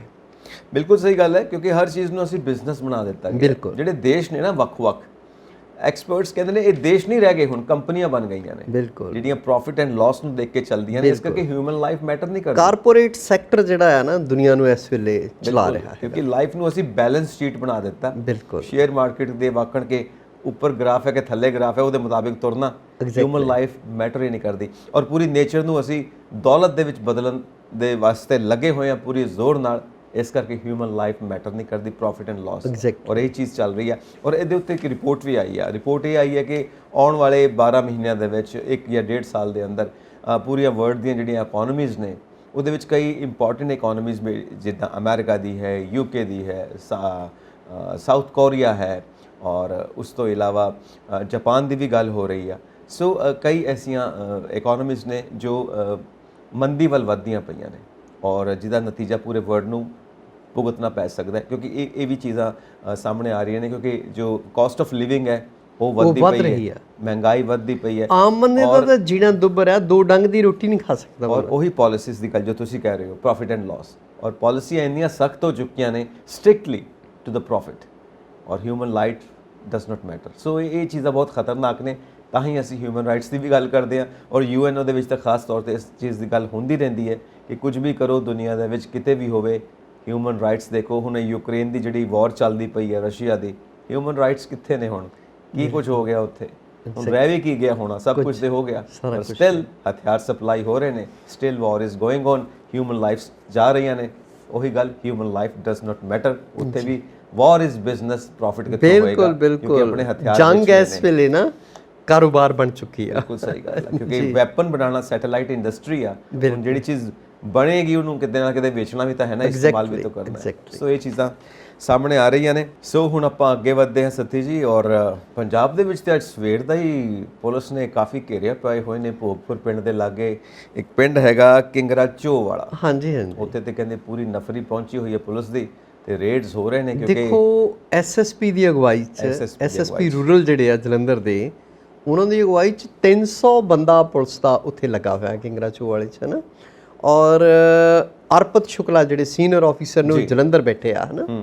ਇਸੇ ਤਰ੍ਹਾਂ ਹੋਰ ਆਫੀਸਰ ਕੋਈ ਅੱਜ ਮੋਹਾਲੀ ਬੈਠੇ ਨੇ ਪੁਲਿਸ ਦੇ ਸੀਨੀਅਰ, ਤੇ ਜਿਹੜੀ ਮੈਨੂੰ ਲੱਗਦਾ ਵੀ ਸਰਕਾਰ ਨਾ ਨਸ਼ਿਆਂ ਦੇ ਖਿਲਾਫ, ਕਿਉਂਕਿ ਇਹ ਸਰਕਾਰ ਵੀ ਥੋੜ੍ਹਾ ਜਿਹਾ ਇਹਦੀ ਵੀ ਲੋਕ ਖਿਚਾਈ ਕਰ ਰਹੇ ਆ, ਵਿਰੋਧੀ ਧਿਰਾਂ ਵੀ ਕਰ ਰਹੀਆਂ ਵੀ ਸਾਡੀ ਵਾਰੀ ਰੌਲਾ ਪਾਉਂਦੇ ਸੀਗੇ, ਹੈ ਨਾ। ਸੋ ਮੈਨੂੰ ਲੱਗਦਾ ਵੀ ਹੁਣ ਜਿਹੜੇ ਪਿੰਡਾਂ ਤੱਕ ਜਿਹੜਾ ਨੈਟਵਰਕ ਫੈਲ ਚੁੱਕਾ ਨਸ਼ਿਆਂ ਦੀ ਸਪਲਾਈ ਦਾ, ਤੇ ਸਰਕਾਰ ਕਰੜਾ ਹੱਥ ਪਾਉਣ ਲੱਗੀ ਆ, ਜੋ ਹੁਣ ਲੱਗਦਾ ਹੈਗਾ, ਹੈ ਨਾ। ਕਿੰਗਰਾ ਚੋਅ ਵਾਲਾ ਵੀ ਤੁਸੀਂ ਦੇਖ ਲਓ ਵੀ ਜਲੰਧਰ ਭੋਗਪੁਰ ਜਾਂ ਜਲੰਧਰ ਪਠਾਨਕੋਟ ਰੋਡ ਤੇ ਕਾਲੇ ਬੱਕਰੇ ਤੋਂ ਸਾਈਡ ਨੂੰ ਪੈਂਦਾ ਪਿੰਡ ਕਿੰਗਰਾ ਚੋਅ ਵਾਲਾ, ਔਰ 300 ਬੰਦਾ ਪਿੰਡ 'ਚ ਜਾਣਾ ਇੱਦਾਂ ਕਦੀ ਸੁਣਿਆ ਨਹੀਂ ਸੀ, ਪਹਿਲੀ ਵਾਰੀ, ਹੈ ਨਾ, ਪਹਿਲੀ ਵਾਰ ਸੁਣਿਆ। ਔਰ ਕਹਿੰਦੇ ਆ ਹੈਰੋਇਨ ਦੀ ਬਰਾਮਦਗੀ ਵੀ ਹੋਈ ਹੈ, ਹਾਂਜੀ, ਔਰ ਸ਼ਾਇਦ ਇੱਕ ਲੇਡੀ ਨੂੰ ਵੀ ਰਾਉਂਡ ਅਪ ਕੀਤਾ। ਖਬਰਾਂ ਇੰਨੀਆਂ ਕਾਈਆਂ ਸੀ, ਹੋਰ ਲੋਕ ਵੀ ਹੋ ਸਕਦੇ, ਹੋਰ ਨਸ਼ਿਆਂ ਦੀ ਮਤਲਬ ਕੋਈ ਬਰਾਮਦਗੀ ਵੀ ਹੋ ਸਕਦੀ ਆ। ਜਿਹੜੀਆਂ ਇਨੀਸ਼ੀਅਲ ਖਬਰਾਂ ਆਈਆਂ ਉਹ ਇਹ ਆ ਵੀ ਹੈਰੋਇਨ ਬਰਾਮਦ ਹੋਈ ਆ, ਇੱਕ ਔਰਤ ਨੂੰ ਰਾਉਂਡ ਅਪ ਕੀਤਾ। ਤੇ ਮੈਨੂੰ ਲੱਗਦਾ ਵੀ ਦੇਖੋ ਕਿੰਨਾ ਰੌਲਾ ਰੱਪਾ ਕਾਂਗਰਸ ਸਰਕਾਰ ਵੀ ਪਾਉਂਦੀ ਹੁੰਦੀ ਸੀ। ਜਿਹੜੇ ਕੈਪਟਨ ਅਮਰਿੰਦਰ ਸਿੰਘ ਹੁਣੀ ਨੇ, ਰਾਜਾ ਸਾਹਿਬ ਨੇ ਵੀ ਗੁਟਕਾ ਹੱਥ 'ਚ ਫੜ ਕੇ ਸਹੁੰ ਖਾਧੀ ਸੀ ਸਰਕਾਰ ਬਣਾਉਣ ਤੋਂ ਪਹਿਲਾਂ, ਭਈ 4 ਹਫ਼ਤਿਆਂ ਦੇ ਵਿੱਚ ਜਿਹੜਾ ਪੰਜਾਬ 'ਚੋਂ ਨਸ਼ਾ ਖਤਮ ਕਰ ਦਿਆਂਗੇ। ਮੁੜ ਕੇ ਆਪਣੇ ਫਾਰਮ ਹਾਊਸ ਤੇ ਬੈਠੇ ਰਹੇ ਜਾਂ ਮਹਿਲਾਂ 'ਚ ਬੈਠੇ ਰਹੇ, ਬਾਹਰ ਹੀ ਨਹੀਂ ਨਿਕਲੇ, ਉੱਤੇ ਹੀ ਸਾਰਾ ਕੁਝ ਕੰਟਰੋਲ ਕਰਦੇ ਸੀ। ਹਾਂ ਬੇਟਾ ਸਭ ਠੀਕ ਚੱਲ ਰਿਹਾ, ਹਾਂ ਬੇਟਾ ਤੇ ਬਾਹਰ ਨਿਕਲ ਹੀ ਨਹੀਂ, ਹੈ ਨਾ। ਸੋ ਔਰ ਲੋਕ ਕਹਿੰਦੇ ਵੀ ਅੰਦਰ ਖਾਤੇ ਇਹਨਾਂ ਦੀ ਭਿਆਲੀ ਵੀ ਸੀਗੀ ਅਕਾਲੀਆਂ ਦੇ ਨਾਲ, ਹੈ ਨਾ, ਤੇ ਕਿਸੇ ਨੇ ਹੱਥ ਨਹੀਂ ਪਾਇਆ। ਔਰ ਉਹ ਜਿਹੜਾ ਨਸ਼ੇ ਦਾ ਦੈਂਤ ਉਹ ਪੰਜਾਬ ਦੇ ਵਿੱਚ ਉੱਦਾਂ ਹੀ ਦੰਦਨਾਉਂਦਾ ਫਿਰ ਰਿਹਾ ਅੱਜ ਤੱਕ। ਤੁਸੀਂ ਦੇਖੋ ਸੰਜੀਵ ਜੀ, ਜਿਨ੍ਹਾਂ ਲੋਕਾਂ ਦੇ ਬੱਚੇ ਮਰੇ ਨੇ, ਜਿਨ੍ਹਾਂ ਦੇ ਘਰ ਉਜੜੇ ਆ, ਹੈ ਨਾ, ਜਿਨ੍ਹਾਂ ਦੇ ਪੁੱਤ ਨਸ਼ੇੜੀ ਹੋ ਗਏ, ਨੋਹਾਂ ਛੱਡ ਕੇ ਚਲੇ ਗਈਆਂ, ਜੀ ਠੀਕ ਹੈ, ਬੱਚੇ ਮਤਲਬ ਸੱਸਾਂ ਮਤਲਬ ਉਹ ਮਾਵਾਂ ਸਾਂਭਦੀਆਂ ਬੁੱਢੀਆਂ, ਹੈ ਨਾ, ਤੇ ਉਹਨਾਂ ਘਰਾਂ ਦਾ ਕੀ ਹਾਲ ਹੋਊਗਾ ਜਿੱਥੇ ਘਰ ਦੀ ਕੋਈ ਸੂਈ ਸਲਾਈ ਜਿਹੜੀ ਚੀਜ਼ ਹੱਥ ਆਉਂਦੀ ਆ ਨਸ਼ੇੜੀ ਬੱਚੇ ਚੁੱਕ ਕੇ ਵੇਚ ਰਹੇ ਆ, ਹੈ ਨਾ। ਤੇ ਮਾਵਾਂ ਦਰ ਭਟਕ ਰਹੀਆਂ, ਭਰਾ ਕੋਈ ਜਿਹੜਾ ਕੋਈ ਇਹ ਤੋਂ ਬਚ ਗਿਆ ਉਹ ਲੈ ਕੇ ਫਿਰਦਾ ਕਿਸੇ ਆਪਣੇ ਭਰਾ ਨੂੰ, ਕੋਈ ਔਰ ਮਤਲਬ ਤੁਸੀਂ ਦੇਖੋ ਪਹਿਲਾਂ ਤਾਂ ਆਪਾਂ ਕਹਿੰਦੇ ਸੀ ਵੀ ਮੁੰਡੇ ਨਸ਼ੇੜੀ ਨੌਜਵਾਨ ਹੀ ਹੋ ਰਹੇ ਆ, ਜੀ ਜੀ, ਕਿੰਨੀਆਂ ਬੱਚੀਆਂ ਇਸ ਵੇਲੇ ਜਿਹੜੀਆਂ ਆ ਉਹ ਨਸ਼ੇ ਦੀ ਦਲਦਲ ਦੇ ਵਿੱਚ ਧਸੀਆਂ ਹੋਈਆਂ, ਹੈ ਨਾ। ਬਿਲਕੁਲ ਸਹੀ ਗੱਲ ਹੈ। ਔਰ ਇਹ ਕਾਰੋਬਾਰ ਹੈ, ਕਾਰੋਬਾਰ ਆ, ਇਹਨੂੰ ਕਾਰੋਬਾਰ ਕਹਿੰਦੇ ਆ। ਫਿਰ ਆਪਣੀ ਉਹੀ ਗੱਲ ਆ ਜਾਂਦੀ, human life does not matter. ਇੰਨਾ ਨਸ਼ਾ ਪੰਜਾਬ ਦੀ ਧਰਤੀ ਦੇ ਉੱਤੇ ਕਦੀ ਅਸੀਂ ਮੰਨ ਨਹੀਂ ਸਕਦੇ ਸੀ। ਬਿਲਕੁਲ। ਔਰ ਕਿਉਂਕਿ ਜਿਹੜੀ ਰਿਪੋਰਟ ਹੈ ਉਹਦੇ ਮੁਤਾਬਿਕ ਇਹ ਹੈ ਕਿ ਨੈਟਵਰਕ ਇੰਨਾ ਜ਼ਬਰਦਸਤ ਹੈ, ਕੁਝ ਨਹੀਂ ਪਤਾ ਕੌਣ ਬੰਦਾ ਇਹਦੇ 'ਚ ਇਨਵੋਲਵ ਹੈ। ਮੰਨ ਲਓ ਕੋਈ ਸੜਕ ਦੇ ਉੱਤੇ ਖੜਾ ਹੋ ਕੇ ਕੋਈ ਗੰਨੇ ਦਾ ਰਸ ਵੇਚਦਾ ਪਿਆ, ਐਗਜ਼ਾਮਪਲ ਆ, ਹੋ ਸਕਦਾ ਅੰਦਰ ਖਾਤੇ ਉਹ ਨਸ਼ਾ ਵੀ ਸਪਲਾਈ ਕਰਦਾ ਹੋਵੇ, ਕੋਈ ਵੱਡੀ ਗੱਲ ਨਹੀਂ, ਕੋਈ ਵੱਡੀ ਗੱਲ ਨਹੀਂ। ਔਰ ਕਈ ਥਾਂ ਦੇ ਉੱਤੇ ਕਹਿੰਦੇ ਜਿਹੜੇ ਮੰਗਤੇ ਆਪਾਂ ਦੇਖਦੇ ਆ, ਹਾਂਜੀ, ਆ ਚੌਂਕਾਂ ਦੇ ਵਿੱਚ, ਹਾਂਜੀ, ਇਹਨਾਂ ਵਿੱਚ ਵੀ ਕੋਈ ਹੋਵੇ, ਉਹ ਸਿਗਨਲਸ ਦੇ ਉੱਤੇ ਕਾਰਾਂ ਦੇ ਸ਼ੀਸ਼ੇ ਸਾਫ਼ ਕਰਦੇ ਨੇ, ਹੋ ਸਕਦਾ ਨਸ਼ਾ ਵੀ ਸਪਲਾਈ ਕਰਦੇ ਹੋਣ, ਕਿਉਂਕਿ ਕੁਝ ਨਹੀਂ ਪਤਾ, ਨੈਟਵਰਕ ਇੰਨਾ ਜ਼ਬਰਦਸਤ ਹੈ। ਹੁਣ ਇਹ ਕਾਰੋਬਾਰ ਕਦੋਂ ਦਾ ਸ਼ੁਰੂ ਹੋਇਆ, ਕਿੰਨੀਆਂ ਜੜ੍ਹਾਂ ਤੱਕ ਪਹੁੰਚਿਆ ਹੋਇਆ, ਇਹ ਕਦੋਂ ਤੱਕ ਚੱਲਣਾ ਹੈ, ਕੋਈ ਇਹਨੂੰ ਨੱਥ ਪਾਉਣੀ ਹੈ ਕਿ ਨਹੀਂ ਪਾਉਣੀ, ਕਿ ਸਿਰਫ ਵਾਅਦੇ ਹੀ ਹੋਣੇ ਨੇ। ਔਰ ਮਾਨ ਸਰਕਾਰ ਨੇ ਵੀ ਕਾਫੀ ਲੰਬਾ ਚੌੜਾ ਵਾਅਦਾ ਕੀਤਾ ਸੀ ਕਿ ਆਉਣ ਸਾਰੀ ਅਸੀਂ ਮਤਲਬ ਨੱਪ ਲੈਣੇ ਨੇ ਸਾਰੇ। ਹੁਣ ਆ ਦੇਖੋ, ਚਲੋ ਇਹ ਨੱਪਣ ਦੀ ਕੋਸ਼ਿਸ਼ ਚੱਲਦੀ ਤਾਂ ਪਈ ਹੈ, ਹੁਣ ਦੇਖੋ ਰਿਜ਼ਲਟ ਕੀ ਆਉਂਦੇ ਨੇ। ਜੋ ਮੈਨੂੰ ਅੱਜ ਦੀ ਕਾਰਵਾਈ ਤੋਂ ਲੱਗਦਾ ਵੀ ਸਰਕਾਰ ਗੰਭੀਰ ਹੋਈ ਆ ਇਸ ਮਸਲੇ ਨੂੰ ਲੈ ਕੇ, ਹੈ ਨਾ। ਤੇ ਪਿੱਛੇ ਜੇ ਹੁਣ ਇਹ ਵੀ ਦੋਸ਼ ਲੱਗਦਾ ਸੀਗਾ ਵੀ ਜਿਹੜੀ ਦਵਾਈ ਦਿੱਤੀ ਜਾਂਦੀ ਆ ਨਸ਼ਾ ਛਡਾਊ ਕੇਂਦਰਾਂ ਤੇ, ਉਹਦੀਆਂ ਲੱਖਾਂ ਗੋਲੀਆਂ ਦੀ ਖੇਪ ਜਿਹੜੀ ਆ ਉਹ ਗਾਇਬ ਪਾਈ ਗਈ ਆ, ਇੱਦਾਂ ਦੀਆਂ ਖਬਰਾਂ ਵੀ ਆ ਰਹੀਆਂ। ਔਰ ਸਰਕਾਰੀ, ਔਰ ਉਹਦੇ ਬਾਰੇ ਜਾਂਚ ਹੋ ਰਹੀ ਆ ਜੀ। ਸਰਕਾਰੀ ਨਸ਼ਾ ਛੁਡਾਊ ਕੇਂਦਰ, ਬਿਲਕੁਲ, ਪ੍ਰਾਈਵੇਟ ਨਸ਼ਾ ਛੁਡਾਊ ਕੇਂਦਰ, ਉਹਦੀ ਵੀ ਆਪਸ ਚ ਕੰਪੈਰੀਜ਼ਨ ਹੁੰਦਾ। ਔਰ ਪ੍ਰਾਈਵੇਟ ਨਸ਼ਾ ਛੁਡਾਊ ਕੇਂਦਰਾਂ ਦੇ ਵਿੱਚ ਐਕਸਪਲੋਇਟੇਸ਼ਨ ਵੀ ਆਪਾਂ ਦੇਖਦੇ ਆ, ਜ਼ਿਆਦਾ ਆ। ਕਿੰਨੇ ਪੈਸੇ ਲੋਕਾਂ ਤੋਂ ਬਟੋਰ ਰਹੇ ਆ, ਔਰ ਕਿਤੇ ਮਾਰਕੁੱਟ ਵੀ ਕਰਦੇ ਆ, ਕਹਿੰਦੇ ਹੋ ਸਕਦਾ। ਔਰ ਕਈ ਵਾਰ ਕਹਿੰਦੇ ਨੇ ਕਿ ਉੱਥੇ ਜਾ ਕੇ ਜ਼ਿਆਦਾ ਨਸ਼ੇੜੀ ਹੋ ਗਿਆ। ਬਿਲਕੁਲ, ਇਹ ਵੀ ਹੈ। ਤੁਸੀਂ ਦੇਖੋ ਜੇਲ੍ਹਾਂ ਤੱਕ ਨਸ਼ਾ ਪਹੁੰਚਿਆ ਹੋਇਆ, ਜੇਲ੍ਹਾਂ ਤੱਕ ਜਿਹੜੇ ਹਸਪਤਾਲਾਂ ਦੇ, ਸਰਕਾਰੀ ਹਸਪਤਾਲਾਂ ਦੇ ਨਸ਼ਾ ਛਡਾਊ ਕੇਂਦਰ ਆ, ਉੱਥੇ ਤੱਕ ਨਸ਼ਾ ਪਹੁੰਚਿਆ ਹੋਇਆ ਜੀ। ਸੋ ਇਹ ਹਾਲਾਤ ਜੋ ਬਣੇ ਹੋਏ ਨੇ, ਇਹ ਤੇ ਫਿਰ ਸਰਕਾਰ ਨੂੰ ਤੇ ਨਜਿੱਠਣ ਵਾਸਤੇ ਬਹੁਤ ਸਟਰੋਂਗ ਹੋਣਾ ਪੈਣਾ ਹੀ ਆ। ਐਗਜ਼ੈਕਟਲੀ। ਪਰ ਨਾਲ ਦੀ ਨਾਲ ਜਿਹੜੇ ਪੰਜਾਬ ਦੇ ਬਸ਼ਿੰਦੇ ਨੇ ਨਾ, ਉਹਨਾਂ ਨੂੰ ਵੀ ਸਟਰੋਂਗ ਹੋਣਾ ਪੈਣਾ। ਔਰ ਚੰਗੀ ਗੱਲ ਹੈ, ਆਪਾਂ ਕਈ ਵਾਰ ਆਪਣੇ ਪਲੇਟਫਾਰਮ ਤੋਂ ਗੱਲ ਕੀਤੀ ਹੈ ਕਿ ਕਈ ਪਿੰਡਾਂ ਦੀਆਂ ਪੰਚਾਇਤਾਂ ਬੜੀਆਂ ਸਟ੍ਰਿਕਟ ਹੋ ਗਈਆਂ ਨੇ, ਤੇ ਕਈ ਵਾਰ ਅਨਾਉਂਸਮੈਂਟਸ ਵੀ ਹੁੰਦੀਆਂ ਨੇ। ਦੇਖੋ ਹਾਂਜੀ, ਪਿੰਡਾਂ ਦੀਆਂ ਪੰਚਾਇਤਾਂ ਜਿਹੜੀਆਂ ਆ ਉਹ ਪੁਲਿਸ ਨਾਲ ਸਹਿਯੋਗ ਵੀ ਕਰਦੀਆਂ ਨੇ ਜੀ। ਸੋ ਇਹ ਵਧੀਆ ਇੱਕ ਕਦਮ ਹੈ ਕਿ ਅਨਾਉਂਸਮੈਂਟਸ ਵੀ ਹੁੰਦੀਆਂ ਨੇ ਧਾਰਮਿਕ ਸਥਾਨਾਂ ਤੋਂ ਕਿ ਬਈ ਸਾਡੇ ਪਿੰਡ 'ਚ ਕੋਈ ਨਸ਼ਾ ਨਾ ਵੇਚੇ, ਕੋਈ ਨਸ਼ਾ ਨਾ ਖਰੀਦੇ, ਔਰ ਅਲਰਟ ਰਹੋ। ਜਿੱਥੇ ਕੋਈ ਇਦਾਂ ਦਾ ਸ਼ੱਕੀ ਬੰਦਾ ਵੀ ਮਿਲਦਾ ਹੈ ਉਹਦੀ ਰਿਪੋਰਟ ਕਰੋ, ਪੁਲਿਸ ਥਾਣੇ ਨੂੰ ਸੂਚਿਤ ਕਰੋ, ਸਰਪੰਚ ਸਾਹਿਬ ਨੂੰ ਦੱਸੋ। ਜਿੱਥੇ ਕੋਈ ਤੁਹਾਨੂੰ ਇਦਾਂ ਦੀ ਸੂਚਨਾ ਮਿਲਦੀ ਸਰਪੰਚ ਸਾਹਿਬ ਨੂੰ ਦੱਸੋ, ਅਸੀਂ ਪੁਲਿਸ ਤੱਕ ਪਹੁੰਚਾਵਾਂਗੇ। ਸੋ ਇੱਕ ਵਧੀਆ ਗੱਲ ਹੈ। ਸੋ ਪੰਜਾਬ ਨੂੰ ਇਦਾਂ ਹੀ ਇੱਕਮੁੱਠ ਹੋਣਾ ਪੈਣਾ, ਬਿਲਕੁਲ ਜੀ, ਸਾਰੇ ਮਸਲਿਆਂ ਦੇ ਉੱਤੇ, ਸਿਰਫ ਨਸ਼ਾ ਨਹੀਂ ਬਾਕੀ ਮਸਲਿਆਂ ਦੇ, ਸਾਰੇ ਮਸਲਿਆਂ ਤਾਂ ਹੀ ਜਾ ਕੇ ਕੰਮ ਬਣਨਾ ਆਪਣਾ ਜੀ। ਹੁਣ ਇੱਕ ਹੋਰ ਘਟਨਾ, ਅਮਰਨਾਥ ਯਾਤਰਾ ਜੋ ਹਰ ਸਾਲ ਹੁੰਦੀ ਹੈ ਉਹ ਮੁਲਤਵੀ ਕੀਤੀ ਗਈ ਕਿਉਂਕਿ ਬੱਦਲ ਫਟਿਆ ਤੇ ਲੋਕਾਂ ਦੀਆਂ ਜਾਨਾਂ ਗਈਆਂ, ਕਈ ਲੋਕ ਲਾਪਤਾ ਵੀ ਨੇ। ਆਰਮੀ ਵੀ ਲੱਗੀ ਹੋਈ ਹੈ, ਆਰਮੀ ਹਰ ਤਰ੍ਹਾਂ ਨਾਲ ਬਚਾਉਣ ਤੇ ਵੀ ਲੱਗੀ ਰਹੀ ਹੈ ਔਰ ਸੰਭਾਲਣ ਤੇ ਵੀ ਲੱਗੀ ਹੋਈ ਹੈ ਔਰ ਲੱਭਣ ਤੇ ਵੀ ਲੱਗੀ ਹੋਈ ਹੈ। ਲੋਕਾਂ ਨੂੰ ਕਾਫੀ ਜ਼ਿਆਦਾ ਮੁਸ਼ਕਲਾਂ ਦਾ ਸਾਹਮਣਾ ਕਰਨਾ ਪੈ ਰਿਹਾ। ਆਪਾਂ ਅਕਸਰ ਦੇਖਦੇ ਹਾਂ ਬਰਸਾਤਾਂ ਦੇ ਮੌਸਮ ਦੇ ਵਿੱਚ ਅਕਸਰ ਬੱਦਲ ਫਟਣ ਦੀਆਂ ਘਟਨਾਵਾਂ ਹੁੰਦੀਆਂ ਨੇ, ਹੜ੍ਹ ਆ ਜਾਂਦੇ ਨੇ। ਇਹ ਤਾਂ ਬਹੁਤ ਪੁਰਾਣੀਆਂ ਗੱਲਾਂ ਨੇ, ਸ਼ੁਰੂ ਤੋਂ ਹੀ ਹੁੰਦਾ ਆ ਰਿਹਾ।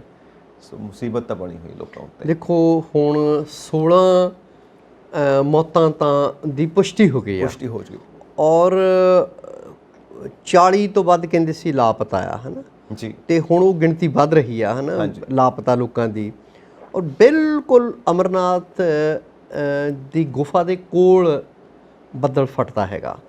ਤੇ ਦੇਖੋ ਗੱਲ ਤਾਂ ਇਹ ਆ ਵੀ ਪ੍ਰਬੰਧ ਜਿਹੜੇ ਆ ਉਹ ਤਾਂ ਸਰਕਾਰਾਂ ਕਰਦੀਆਂ, ਜੰਮੂ ਕਸ਼ਮੀਰ ਸਰਕਾਰ ਵੀ ਕਰਦੀ ਆ, ਹੈ ਨਾ, ਰਜਿਸਟ੍ਰੇਸ਼ਨ ਹੁੰਦੀ ਆ ਬਕਾਇਦਾ, ਆਪਾਂ ਜਾਣਦੇ ਹਾਂ। ਤੇ ਇੱਕ ਸੀਮਤ ਗਿਣਤੀ ਦੇ ਵਿੱਚ ਜਿਹੜਾ ਲੋਕਾਂ ਦੇ ਗਰੁੱਪ ਉੱਤੇ ਭੇਜੇ ਜਾਂਦੇ ਆ, ਹੈ ਨਾ। ਬੇਸ ਕੈਂਪ ਨੇ ਪਹਿਲਗਾਮ ਤੋਂ ਹੀ ਸ਼ੁਰੂ ਹੋ ਜਾਂਦੇ ਆ, ਬਲਕਿ ਉਹ ਤੋਂ ਥੱਲਿਓਂ ਹੀ ਅਵੰਤੀਪੁਰਾ ਵਾਲੇ ਮੋੜ ਤੋਂ ਹੀ 2 ਰਾਹ ਨੇ, ਮਤਲਬ ਬਾਲਟਾਲ ਵਾਲਾ ਤੇ ਇਹ ਰਾਹ ਜਿਹੜਾ ਹੈਗਾ। ਹਾਂਜੀ। ਤੇ ਇਹ ਆਪੇ ਉਹਨਾਂ ਸਾਰੇ ਪ੍ਰਬੰਧਾਂ ਦੇ ਬਾਵਜੂਦ ਮੌਸਮ ਬਾਰੇ ਤਾਂ ਕੋਈ ਪੇਸ਼ੀਨਗੋਈ ਅੰਦਾਜ਼ੇ ਹੀ ਹੁੰਦੇ ਆ ਨਾ, ਵੀ ਇੱਦਾਂ ਨਹੀਂ ਤਾਂ ਉੱਦਾਂ। ਪਰ ਹੁਣ ਜਿੱਦਾਂ ਜਿਹੜੀ ਇਹ ਦੁਖਦਾਈ ਘਟਨਾ ਵਾਪਰੀ ਆ, ਉਹ ਇਹਦਾ ਤਾਂ ਕਿਸੇ ਨੇ ਕੋਈ ਆਫਾ ਜਾਂ ਅੰਦਾਜ਼ਾ ਨਹੀਂ ਲਾਇਆ ਹੋਣਾ ਵੀ ਭਾਈ ਬਿਲਕੁਲ ਹੀ ਗੁਫਾ ਦੇ ਲਾਗੇ ਇਹ ਘਟਨਾ ਵਾਪਰੇਗੀ, ਹੈ ਨਾ। ਔਰ ਆਪਾਂ ਹੋਰ ਵੀ ਦੇਖੇ ਹੁੰਦੇ ਆ ਵੀ ਪਿਛਲੇ ਦਿਨੀ ਕਾਰ ਇੱਕ ਜਿਹੜੀ ਆ ਆਰਕੈਸਟਰਾ ਗਰੁੱਪ ਸੀਗਾ ਗੜਵਾਲ ਹਿਮਾਲਿਆ 'ਚੋਂ ਕਿਤੇ ਆਪਣਾ ਪ੍ਰੋਗਰਾਮ ਕਰਕੇ ਪਟਿਆਲੇ ਵੱਲ ਦੇ ਬੱਚੇ ਆ ਰਹੇ ਸੀ, ਉਹ ਪੁਲ ਤੋਂ ਦੀ ਲੰਘ ਰਹੇ ਸੀ। ਨਦੀ ਦਾ ਇੰਨਾ ਤੇਜ਼ ਵਹਾਅ ਸੀਗਾ ਵੀ ਕਾਰ ਰੁੜ ਕੇ ਲੈ ਗਈ ਆ। ਉਹਦੇ ਵਿੱਚ 4 ਮੌਤਾਂ ਹੁੰਦੀਆਂ ਨੇ, ਹੈ ਨਾ, ਔਰ ਉਹ ਪਟਿਆਲੇ ਦੇ ਨੌਜਵਾਨ ਆ ਮਰਨ ਵਾਲੇ। ਇਹ ਦੇਖੋ ਸ਼ਰਧਾ ਜਿਹੜੀ ਆ ਨਾ ਉਹਦੇ ਅੱਗੇ ਮੌਸਮ ਵਗੈਰਾ ਜਿਹੜੇ ਆ ਉਹ ਕੋਈ ਮਾਨੇ ਨਹੀਂ ਰੱਖਦੇ ਹੈਗੇ, ਹੈ ਨਾ, ਵੀ ਮੌਸਮ ਵਿਗੜਿਆ ਜਾਂ ਮੌਸਮ ਸਾਫ਼ ਆ ਜਾਂ ਮੌਸਮ ਕਿਵੇਂ ਆ। ਪਰ ਇਹੋ ਜਿਹੀਆਂ ਘਟਨਾਵਾਂ 'ਤੇ ਆਪਾਂ ਦੁੱਖ ਦਾ ਪ੍ਰਗਟਾਵਾ ਹੀ ਕਰ ਸਕਦੇ ਹਾਂ, ਇਹ ਤੋਂ ਜ਼ਿਆਦਾ ਕੁਛ ਨਹੀਂ।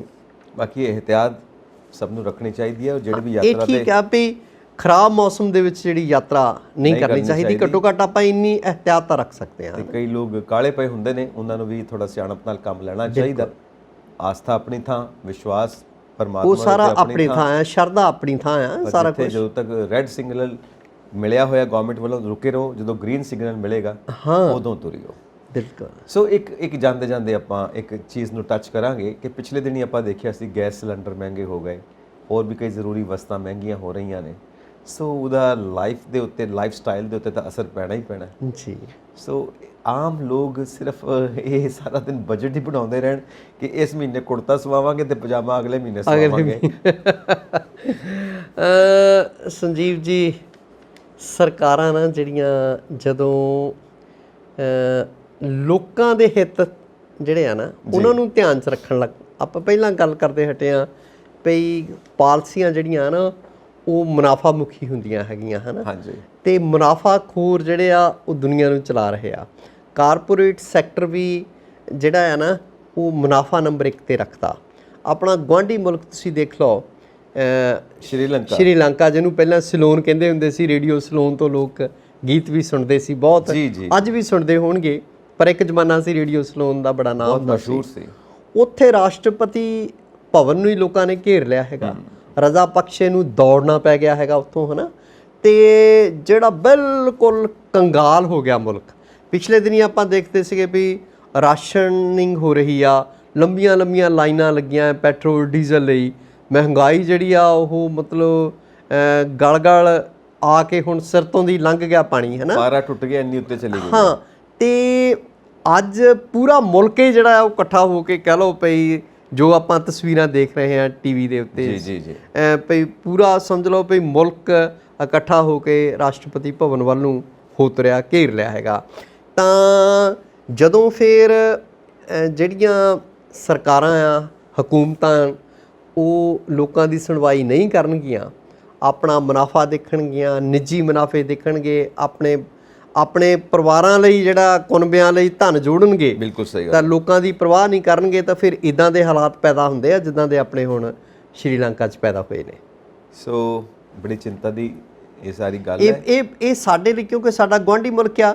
ਪਹਿਲਾਂ ਆਪਾਂ ਦੇਖਦੇ ਹਾਂ ਵੀ ਲਿਬਰੇਸ਼ਨ ਟਾਈਗਰਸ ਆਫ ਤਾਲਮ ਇਲਮ ਜਿਹੜੇ ਆ, ਤੇ LTT ਜਿਹੜੇ ਆ, ਉਹ ਕਿੰਨੇ ਸਾਲ ਇਹ ਮੁਲਕ ਉਹਨਾਂ ਦੇ ਨਾਲ ਜੂਝਦਾ ਰਿਹਾ। ਬਿਲਕੁਲ। ਫਿਰ ਅੰਤ ਪ੍ਰਭਾਕਰਨ ਜਿਹੜੇ ਆ ਉਹ ਮਾਰੇ ਜਾਂਦੇ ਆ, ਜਿਹੜੇ ਆ ਹੋਰ ਯੂਰਪੀਅਨ ਦੇਸ਼ ਵਿੱਚ ਵਿਚੋਲਗਿਰੀ ਵੀ ਕਰਦੇ ਰਹੇ ਆ। ਆਪਾਂ ਇਦਾਂ ਵੀ ਸੁਣਦੇ ਹੁੰਦੇ ਸੀਗੇ ਵੀ ਜਾਂ ਅੱਜ ਤੱਕ ਆਪਾਂ ਜੋ ਦੇਖਦੇ ਆ ਵੀ ਚੀਨ ਜਿਹੜਾ ਉਹਦੇ ਕਿੰਨੇ ਪ੍ਰੋਜੈਕਟ ਉੱਥੇ ਚੱਲ ਰਹੇ ਆ, ਉਹ ਹੌਲੀ ਹੌਲੀ ਕਰਜ਼ੇ ਦੇ ਜਾਲ 'ਚ ਮੁਲਕ ਫਸ ਜਾਂਦਾ ਹੈ ਨਾ।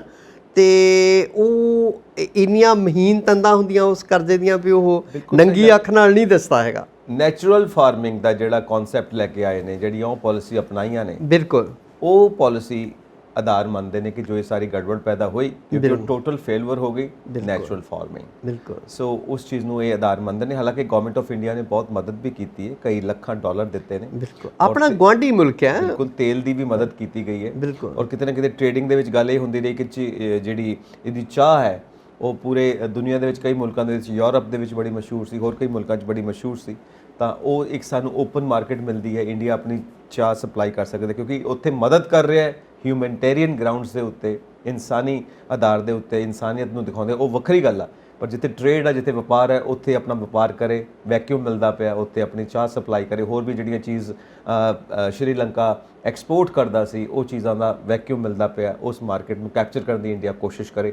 ਇਹ ਵੀ ਨੀਤੀ ਘਾੜੇ ਜਿਹੜੇ ਨੇ ਉਹ ਨਵੀਆਂ ਨੀਤੀਆਂ ਬਣਾ ਕੇ ਦੱਸਦੇ ਨੇ, ਪਰ ਹਿਊਮੈਨਿਟੇਰੀਅਨ ਗਰਾਊਂਡ ਦੇ ਉੱਤੇ ਅਸੀਂ ਉਹਨਾਂ ਦੀ ਮਦਦ ਵੀ ਕਰ ਰਹੇ ਹਾਂ। ਪਰ ਸਥਿਤੀ ਜਿਹੜੀ ਹੈ ਬੜੀ ਨਾਜ਼ੁਕ ਬਣੀ ਹੋਈ ਹੈ ਉੱਥੇ ਜੀ। ਔਰ ਉੱਥੇ ਫਿਰ ਉਹੀ ਗੱਲ ਆ ਜਾਏਗੀ, ਹਿਊਮਨ ਲਾਈਫ ਮੈਟਰਸ। ਬਿਲਕੁਲ। ਉਹ ਹਰ ਜਗ੍ਹਾ ਹੀ ਆਉਂਦੀ ਹੈ। ਸੋ ਟਾਈਮ ਆਲਸੋ ਮੈਟਰਸ ਜੀ। ਸੋ ਟਾਈਮ ਕਹਿੰਦਾ ਕਿ ਹੁਣ ਆਪਾਂ ਫਤਿਹ ਬੁਲਾਈਏ, ਆਗਿਆ ਲੈਣ ਦਾ ਵੇਲਾ ਆ ਗਿਆ, ਤੇ ਫਿਰ ਫਤਿਹ ਬੁਲਾਉਨੇ ਆ। ਤੇ ਆਪਣੇ ਦਰਸ਼ਕਾਂ ਨੂੰ ਗੁਜ਼ਾਰਿਸ਼ ਕਰਦੇ ਹਾਂ ਅੱਜ ਲਈ ਇੰਨਾ ਹੀ ਕਿ ਆਪਣੇ ਵਿਚਾਰ ਸਾਨੂੰ ਇਨਬਾਕਸ ਕਰੋ ਔਰ ਤੁਸੀਂ ਦੱਸੋ ਕਿ ਹੋਰ ਤੁਸੀਂ ਕੀ ਕੁਝ ਚਾਹੁੰਦੇ ਹੋ ਇਸ ਪ੍ਰੋਗਰਾਮ ਦੇ ਵਿੱਚ, ਤਾਂ ਕਿ ਉਹਦੀ ਸ਼ਮੂਲੀਅਤ ਵੀ ਕੀਤੀ ਜਾਵੇ। ਫਿਰ ਨੈਕਸਟ ਐਪੀਸੋਡਸ ਦੇ ਵਿੱਚ ਮਿਲਦੇ ਹਾਂ। ਦੇਖਦੇ ਰਹੋ ਪੰਜਾਬ ਮੇਲ USA TV। ਸਤਿ ਸ੍ਰੀ ਅਕਾਲ ਜੀ। ਸਤਿ ਸ੍ਰੀ ਅਕਾਲ।